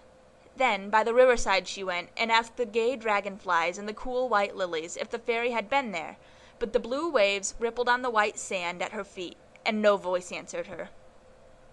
Then into the forest little Annie went, and as she passed along the dim, cool paths, the wood flowers smiled up in her face, gay squirrels peeped at her, and they swung amid the vines, and doves cooed softly as she wandered by, but no one could answer her.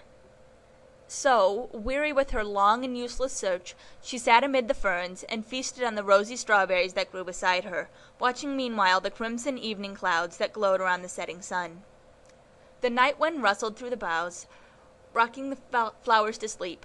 The wild birds sang their evening hymns, and all within the wood grew calm and still. Paler and paler grew the purple light, lower and lower drooped the little Annie's head.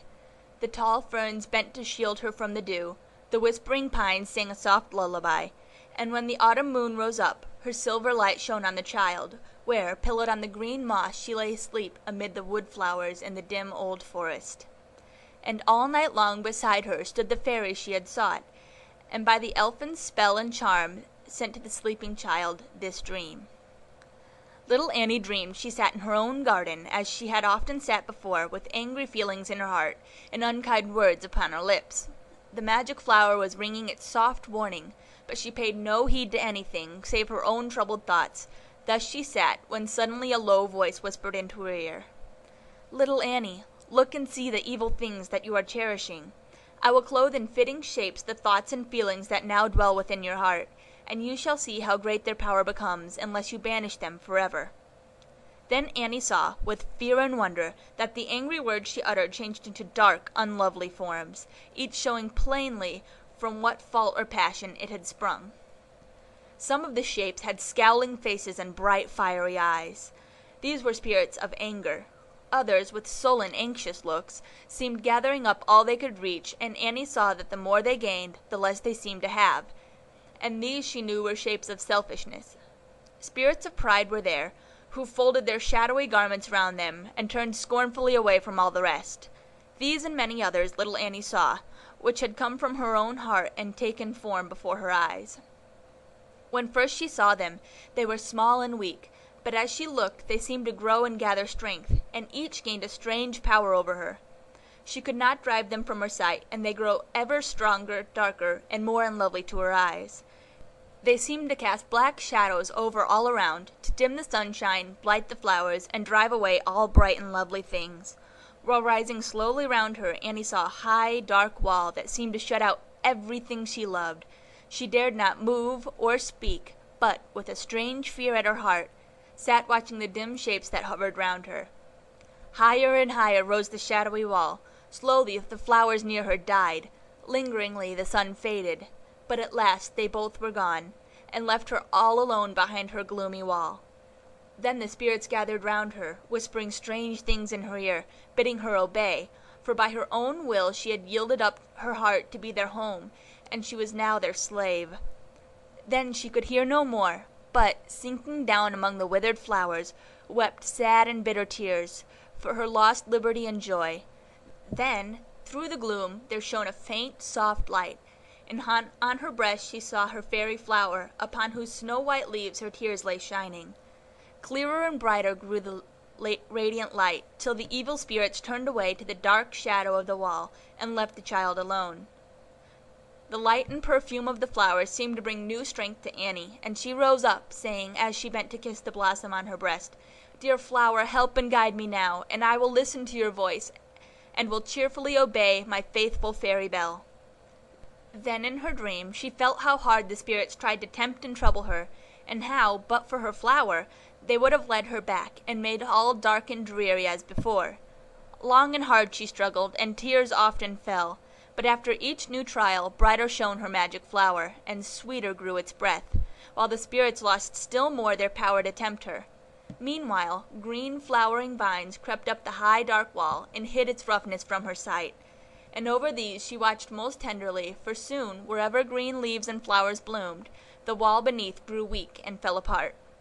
Thus little Annie worked and hoped till one by one the evil spirits fled away, and in their place came shining forms with gentle eyes and smiling lips, who gathered round her with such loving words, and brought such strength and joy to Annie's heart, that nothing evil dared to enter in, while slowly sank the gloomy wall, and over the wreaths of fragrant flowers she passed out into the pleasant world again, the fairy gift no longer pale and drooping, but now shining like a star upon her breast. Then the low voice spoke again in Annie's sleeping ear, saying, "The dark, unlovely passions you have looked upon are in your heart. Watch well while they are few and weak, lest they should darken your whole life and shut out love and happiness forever. Remember well the lesson of your dream, dear child, and let the shining spirits make your heart their home." And with that voice sounding in her ear, little Annie woke to find it was a dream, but like other dreams it did not pass away, and as she sat alone, bathed in the rosy morning light, and watched the forest waken into life, she thought of the strange forms she had seen, and looking down upon the flower on her breast, she silently resolved to strive, as she had striven in her dream, to bring back light and beauty to its faded leaves, by being what the fairy hoped to render her, a patient, gentle child. And as the thought came to her mind, the flower raised its drooping head, and, looking up into the earnest little face bent over it, seemed by its fragrant breath to answer Annie's silent thought, and strengthen her for what might come. Meanwhile the forest was astir. Birds sang their gay good morrows from tree to tree, while leaf and flower turned to greet the sun, who rose up smiling on the world, and so beneath the forest boughs and through the dewy fields went little Annie's home, better and wiser for her dream. Autumn flowers were dead and gone, yellow leaves lay rustling on the ground, bleak winds went whistling through the naked trees, and cold white winter snow fell softly down. Yet now, when all without looked dark and dreary, on little Annie's breast the fairy flower bloomed more beautiful than ever. The memory of her forest dream had never passed away, and through trial and temptation she had been true, and kept her resolution still unbroken. Seldom now did the warming bells sound in her ear, and seldom did the flower's fragrance cease to float about her, or the fairy light to brighten all whereon it fell. So through the long, cold winter little Annie dwelt like a sunbeam in her home, each day growing richer in the love of others and happier in herself. Often she was tempted, but remembering her dream, she listened only to the music of the fairy bell, and the unkind thought or feeling fled away. The smiling spirits of gentleness and love nestled in her heart, and all was bright again. So better and happier grew the child, fairer and sweeter grew the flower, till spring came smiling over the earth, and woke the flowers, set free the streams, and welcomed back the birds. Then daily did the happy child sit among her flowers, longing for the gentle elf to come again, that she might tell her gratitude for all the magic gift had done. At length, one day, as she sat singing in the sunny nook where all her fairest flowers bloomed, weary with gazing at the far-off sky for the little form she hoped would come, she bent to look with joyful love upon her bosom flower.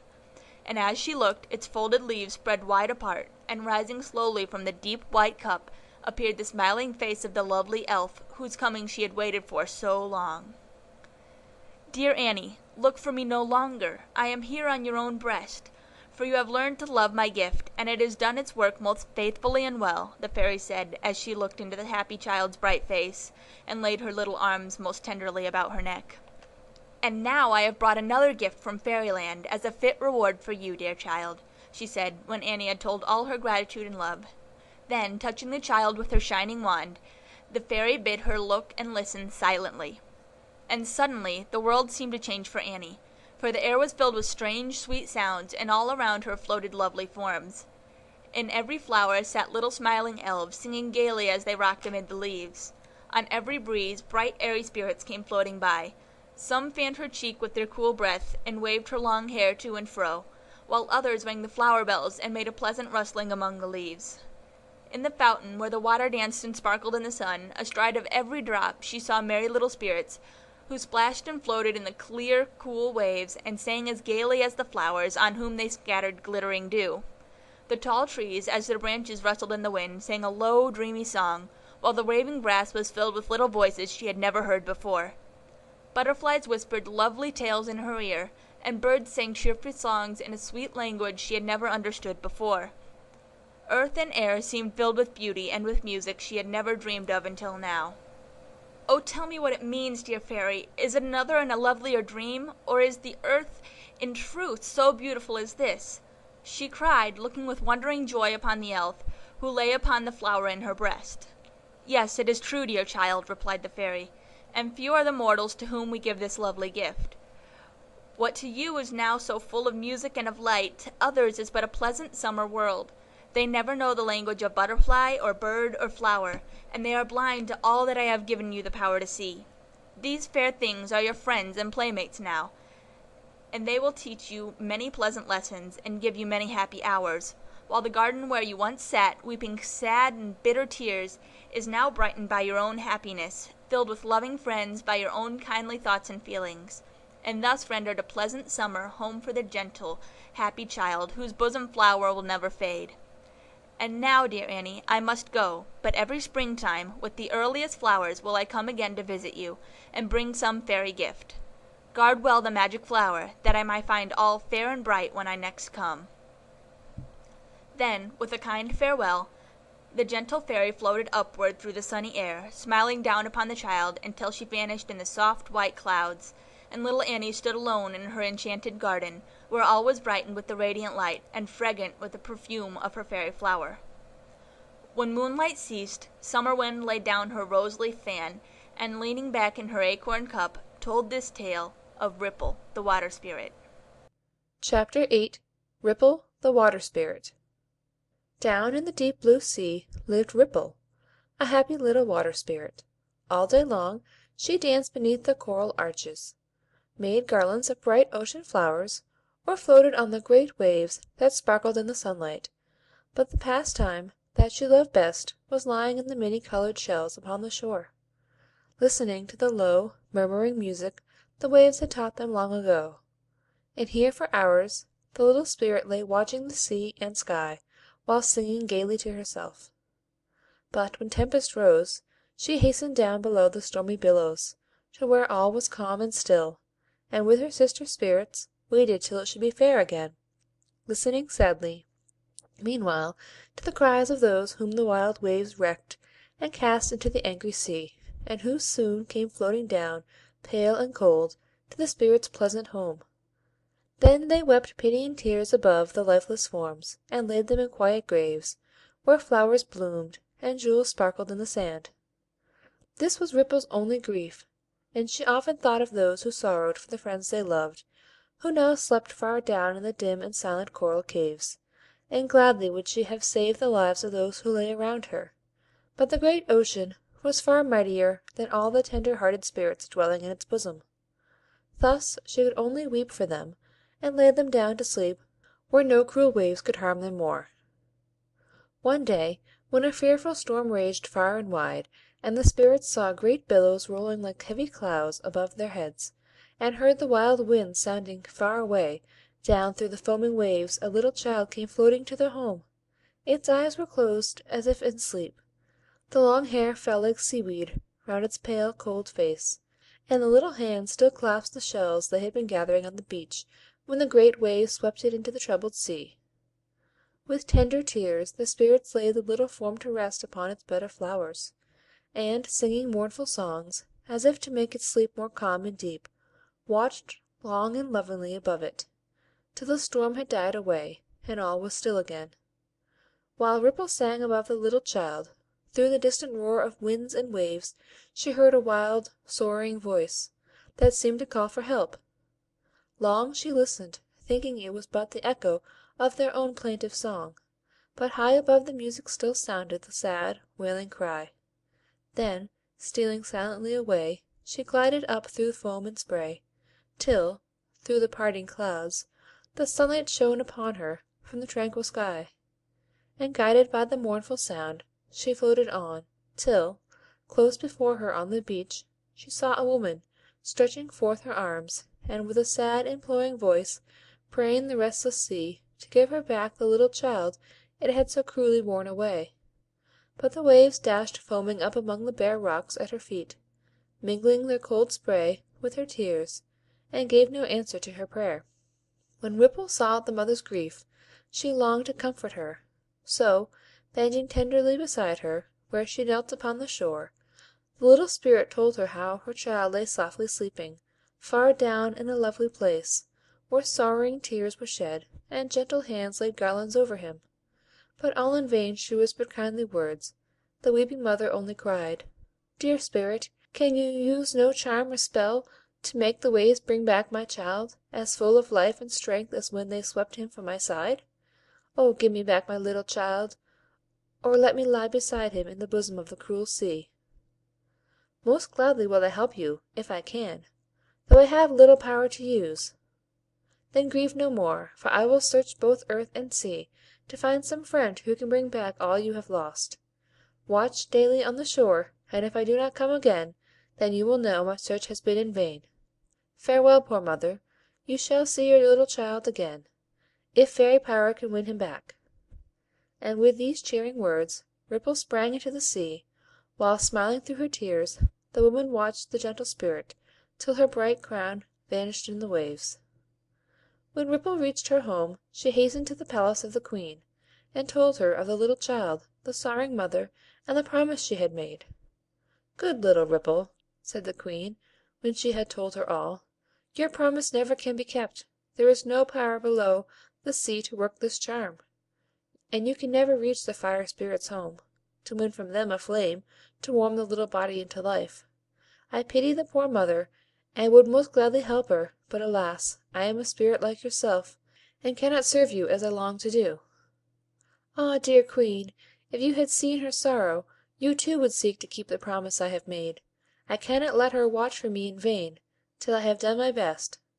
Then tell me where the Fire Spirits dwell, and I will ask of them the flame that shall give life to the little child, and such great happiness to the sad, lonely mother. Tell me the path, and let me go." "It is far, far away, high up above the sun, where no spirit ever dared to venture yet," replied the Queen. "I cannot show the path, for it is through the air. Dear Ripple, do not go, for you can never reach that distant place. Some harm most surely will befall, and then how shall we live without our dearest, gentlest Spirit? Stay here with us in your own pleasant home, and think more of this, for I can never let you go." But Ripple would not break the promise she had made, and besought so earnestly, and with such pleading words, that the Queen at last with sorrow gave consent, and Ripple joyfully prepared to go. She, with her sister spirits, built up a tomb of delicate, bright colored shells, wherein the child might lie, till she could come to wake him into life. Then, praying them to watch most faithfully above it, she said farewell, and floated bravely forth on her long, unknown journey far away. "I will search the broad earth till I find a path up to the sun, or some kind friend who will carry me, for, alas! I have no wings, and cannot glide through the blue air as through the sea," said Ripple to herself, as she went dancing over the waves, which bore her swiftly onwards towards the distant shore. Long she journeyed through the pathless ocean, with no friends to cheer her, save the white sea birds who went sweeping by, and only stayed to dip their wide wings at her side, and then flew silently away. Sometimes great ships sailed by, and then with longing eyes did the little Spirit gaze up at the faces that looked down upon the sea, for often they were kind and pleasant ones, and she gladly would have called to them and asked them to be friends. But they would never understand the strange, sweet language that she spoke, or even see the lovely face that smiled at them above the waters. Her blue, transparent garments were but water to their eyes, and the pearl chains in her hair but foam and sparkling spray. So, hoping that the sea would be most gentle with them, silently she floated on her way, and left them far behind. At length green hills were seen, and the waves gladly bore the little Spirit on, till, rippling gently over soft white sand, they left her on the pleasant shore. "Ah, what a lovely place it is!" said Ripple, as she passed through sunny valleys, where flowers began to bloom, and young leaves rustled on the trees. "Why are you all so gay, dear birds?" she asked, as their cheerful voices sounded far and near. "Is there a festival over the earth, that all is so beautiful and bright? Do you not know that spring is coming? The warm winds whispered it days ago, and we are learning the sweetest songs to welcome her when she shall come," sang the lark, soaring away as the music gushed from his little throat. "And I shall see her, Violet, as she journeys over the earth?" asked Ripple again. "Yes, you will meet her soon, for the sunlight told me she was near. Tell her we long to see her again, and are waiting to welcome her back," said the blue flower, dancing for joy on her stem, as she nodded and smiled on the Spirit. "I will ask Spring where the Fire Spirits dwell. She travels over the earth each year, and surely can show me the way," thought Ripple, as she went journeying on. Soon she saw Spring come smiling over the earth. Sunbeams and breezes floated before, and then, with her white garments covered with flowers, and wreaths in her hair, and dewdrops and seeds falling fast from her hands, the beautiful season came singing by. "Dear Spring, will you listen and help a poor little Spirit who seeks far and wide for the Fire Spirits' home?" cried Ripple, and then told why she was there, and begged her to tell what she sought. "The Fire Spirits' home is far, far away, and I cannot guide you there; but Summer is coming behind me," said Spring, "and she may know better than I. But I will give you a breeze to help you on your way. It will never tire nor fail, but bear you easily over land and sea. Farewell, little Spirit. I would gladly do more, but voices are calling me far and wide, and I cannot stay." "Many thanks, kind Spring," cried Ripple, as she floated away on the breeze. "Give a kindly word to the mother who waits on the shore, and tell her I have not forgotten my vow, but hope soon to see her again." Then Spring flew on with her sunshine and flowers, and Ripple went swiftly over hill and vale, till she came to the land where Summer was dwelling. Here the sun shone warmly down on the early fruit, the winds blew freshly over fields of fragrant hay, and rustled with a pleasant sound among the green leaves in the forests. Heavy dews fell softly down at night, and long, bright days brought strength and beauty to the blossoming earth. "Now I must seek for Summer," said Ripple, as she sailed slowly through the sunny sky. "I am here. What would you with me, little Spirit?"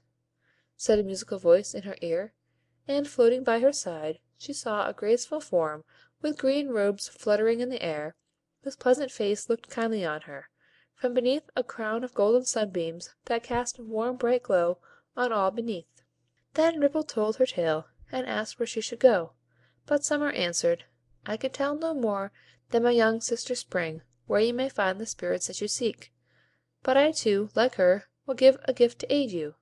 Take this sunbeam from my crown; it will cheer and brighten the most gloomy path through which you pass. Farewell! I shall carry tidings of you to the watcher by the sea, if in my journey round the world I find her there." And Summer, giving her the sunbeam, passed away over the distant hills, leaving all green and bright behind her. So Ripple journeyed on again, till the earth below her shone with yellow harvest waving in the sun, and the air was filled with cheerful voices, as the reapers sang among the fields or in the pleasant vineyards, where purple fruit hung gleaming through the leaves, while the sky above was cloudless, and the changing forest trees shone like a many-colored garland, over hill and plain, and here, along the ripening cornfields, with bright wreaths of crimson leaves, and golden wheat ears in her hair, and on her purple mantle, stately Autumn passed, with a happy smile on her calm face, as she went scattering generous gifts from her full arms. But when the wandering Spirit came to her, and asked for what she sought, this season, like the others, could not tell her where to go; so, giving her a yellow leaf, Autumn said, as she passed on, "Ask Winter, little Ripple, when you come to his cold home; he knows the Fire Spirits well, for when he comes they fly to the earth, to warm and comfort those dwelling there, and perhaps he can tell you where they are. So take this gift of mine, and when you meet his chilly winds, fold it about you, and sit warm beneath its shelter, till you come to sunlight again. I will carry comfort to the patient woman, as my sisters have already done, and tell her you are faithful still." Then on went the never tiring breeze, over forest, hill, and field, till the sky grew dark, and bleak winds whistled by. Then Ripple, folded in the soft, warm leaf, looked sadly down on the earth, that seemed to lie so desolate and still beneath its shroud of snow, and thought how bitter cold the leaves and flowers must be, for the little Water Spirit did not know that winter spread a soft white covering above their beds, that they might safely sleep below till spring should waken them again. So she went sorrowfully on, till winter, riding on the strong north wind, came rushing by, with a sparkling ice crown in his streaming hair, while from beneath his crimson cloak, where glittering frost work shone like silver threads, he scattered snowflakes far and wide. "What do you seek with me, fair little Spirit, that you come so bravely here amid my ice and snow? Do not fear me, I am warm at heart, though rude and cold without," said Winter, looking kindly on her, while the bright smile shone like sunlight on his pleasant face as it glowed and glistened in the frosty air. When Ripple told him why she had come, he pointed upward, where the sunlight dimly shone through the heavy clouds, saying: "Far off there, beside the sun, is the Fire Spirit's home, and the only path is up, through cloud and mist. It is a long, strange path for a lonely little spirit to be going. The fairies are wild, wilful things, and in their play may harm and trouble you. Come back with me, and do not go this dangerous journey to the sky. I'll gladly bear you home again if you will come." But Ripple said, "I cannot turn back now, when I am nearly there. The spirits surely will not harm me, when I tell them why I am come, and if I win the flame I shall be the happiest spirit in the sea, for my promise will be kept, and the poor mother happy once again. So, farewell, Winter. Speak to her gently, and tell her to hope still, for I shall surely come." "Adieu, little Ripple. May good angels watch above you. Journey bravely on, and take the snowflake that will never melt as my gift," Winter cried, as the north wind bore him on, leaving a cloud of falling snow behind. "Now, dear Breeze," said Ripple, "fly straight upward through the air, until we reach the place we have so long been seeking. Sunbeam shall go before to light the way, Yellow Leaf shall shelter me from heat and rain, while Snowflake shall lie here beside me till it comes of use. So farewell to the pleasant earth, until we come again. And now away, up to the sun." When Ripple first began her airy journey, all was dark and dreary. Heavy clouds lay piled like hills around her, and a cold mist filled the air, but the sunbeam, like a star, lit up the way. The leaf lay warmly round her, and the tireless wind went swiftly on. Higher and higher they floated up. Still darker and darker grew the air. Closer the damp mist gathered, while the black clouds rolled and tossed like great waves to and fro. "Ah!" sighed the weary little Spirit, "shall I never see the light again, or feel the warm winds on my cheek? It is a dreary way indeed, and but for the season's gifts I should have perished long ago. But the heavy clouds must pass away at last, and all be fair again. So hasten on, good Breeze, and bring me quickly to my journey's end." Soon the cold vapors vanished from her path, and sunshine shone upon her pleasantly, so she went gaily on, till she came up among the stars, where many new, strange sights were to be seen. With wondering eyes she looked upon the bright worlds that once seemed dim and distant, when she gazed upon them from the sea; but now they moved around her, some shining with a softly radiant light, some circled with bright, many-colored rings, while others burned with a red, angry glare. Ripple would have gladly stayed to watch them longer, for she fancied low, sweet voices called her, and lovely faces seemed to look upon her as she passed. But higher up still, nearer to the sun, she saw a far-off light, that glittered like a brilliant crimson star, and seemed to cast a rosy glow along the sky.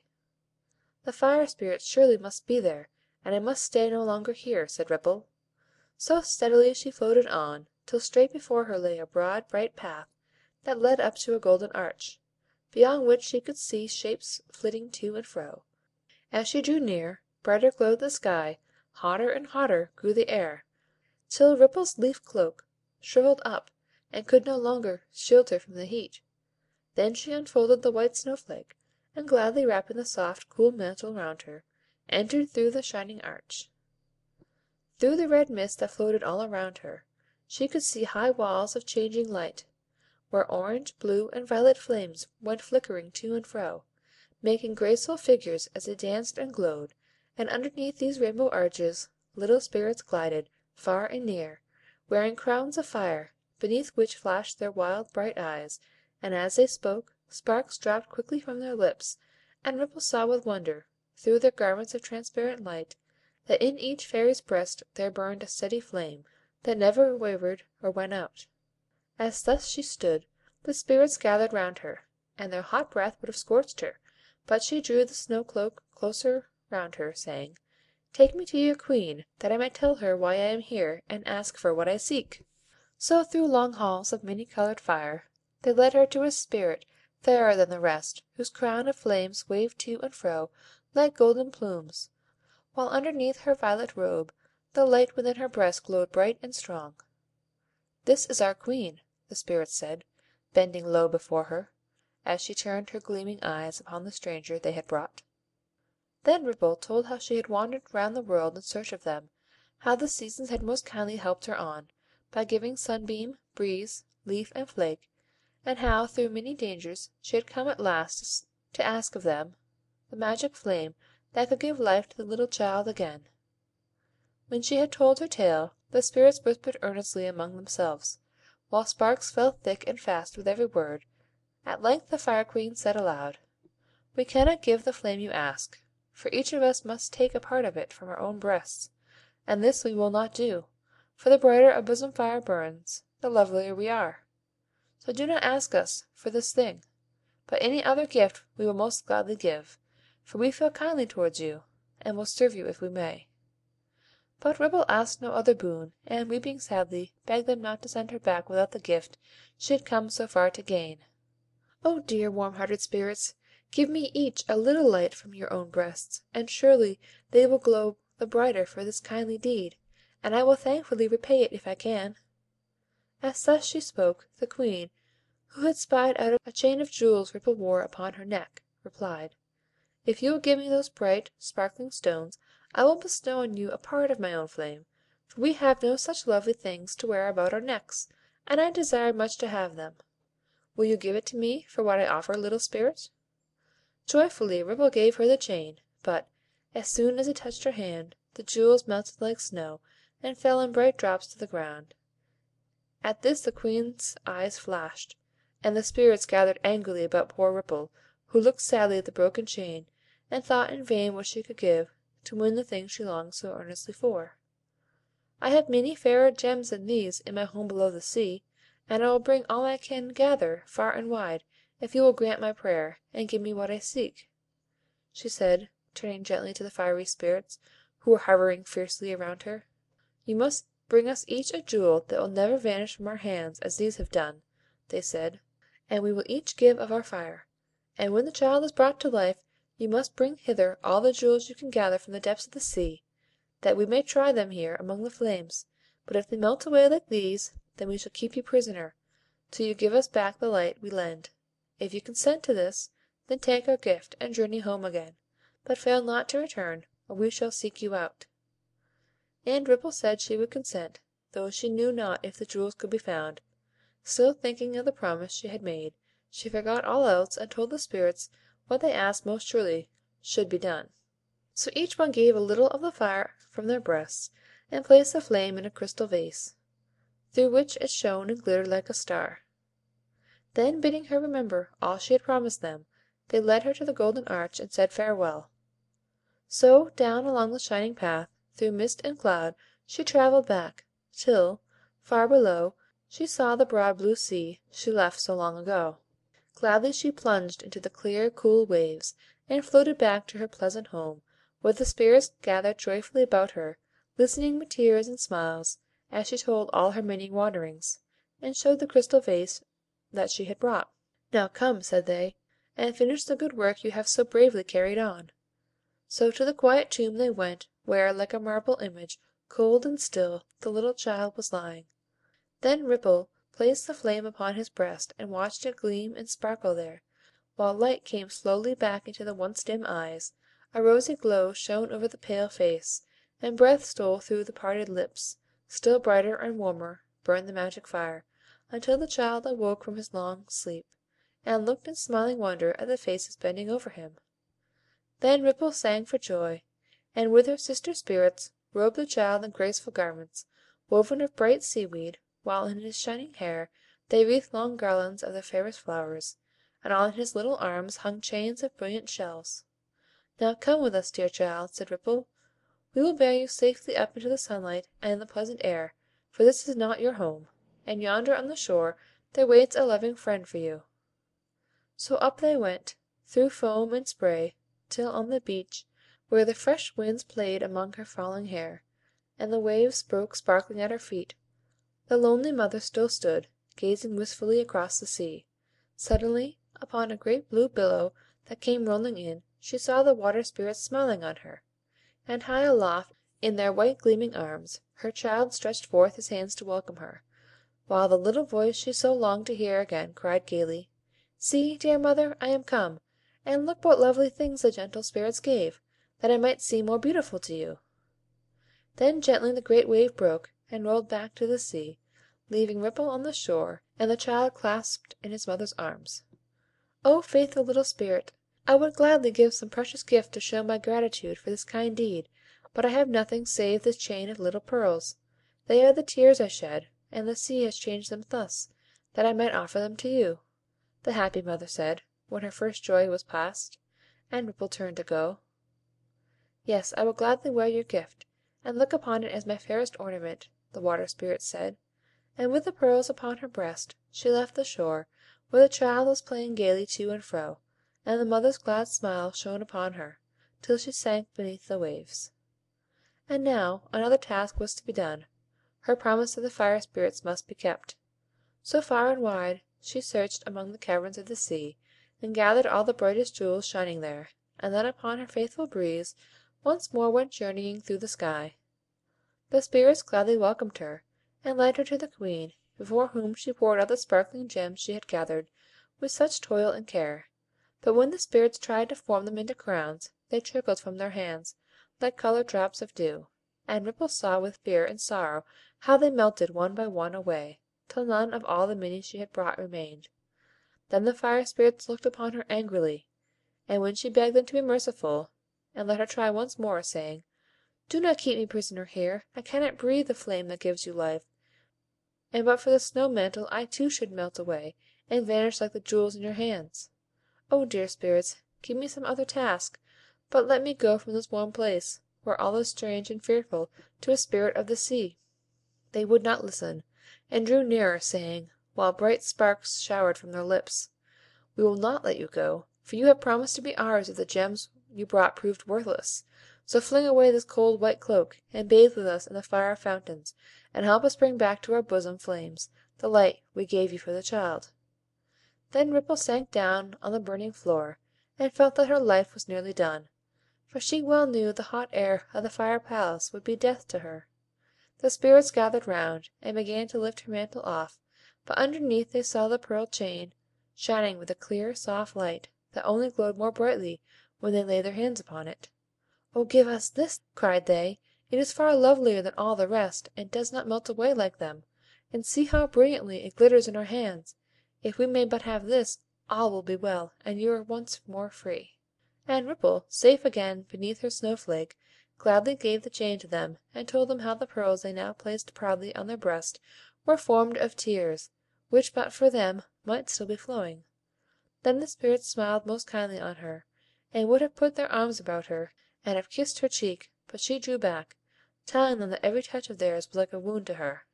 "Then, if we may not tell our pleasure so, we will show it in a different way, and give you a pleasant journey home. Come out with us," the Spirits said, "and see the bright path we have made for you." So they led her to the lofty gate, and here, from sky to earth, a lovely rainbow arched its radiant colors in the sun. "This is indeed a pleasant road," said Ripple. "Thank you, friendly Spirits, for your care, and now farewell. I would gladly stay yet longer, but we cannot dwell together, and I am longing sadly for my own cool home. Now, Sunbeam, Breeze, Leaf, and Flake, fly back to the seasons whence you came, and tell them that, thanks to their kind gifts, Ripple's work at last is done." Then down along the shining pathway spread before her, the happy little Spirit glided to the sea. "Thanks, dear Summer Wind," said the Queen. "We will remember the lessons you have each taught us, and when next we meet in Ferndale, you shall tell us more. And now, dear Trip, call them from the lake, for the moon is sinking fast, and we must hasten home." The Elves gathered about their Queen, and while the rustling leaves were still, and the flowers' sweet voices mingled with their own, they sang this: Fairy Song. The moonlight fades from flower and tree, and the stars dim one by one. The tale is told, the song is sung, and the fairy feast is done. The night wind rocks the sleeping flowers, and sings to them soft and low. The early birds ere long will wake, 'tis time for the Elves to go. O'er the sleeping earth we silently pass, unseen by mortal eye, and send sweet dreams as we lightly float through the quiet moonlit sky. For the stars' soft eyes alone may see, and the flowers alone may know, the feasts we hold, the tales we tell, so 'tis time for the Elves to go. From bird and blossom and bee we learn the lessons they teach, and seek by kindly deeds to win a loving friend in each. And though unseen on earth we dwell, sweet voices whisper low, and gentle hearts most joyously greet the Elves where'er they go. When next we meet in the fairy dell, may the silver moon's soft light shine then on faces gay as now, and elfin hearts as light. Now spread each wing, for the eastern sky with sunlight soon will glow. The morning star shall light us home. Farewell, for the Elves must go. As the music ceased with a soft rustling sound, the Elves spread their shining wings, and flew silently over the sleeping earth. The flowers closed their bright eyes, the little winds were still, for the feast was over, and the fairy lessons ended. End of Fairy Song. End of Flower Fables by Louisa May Alcott.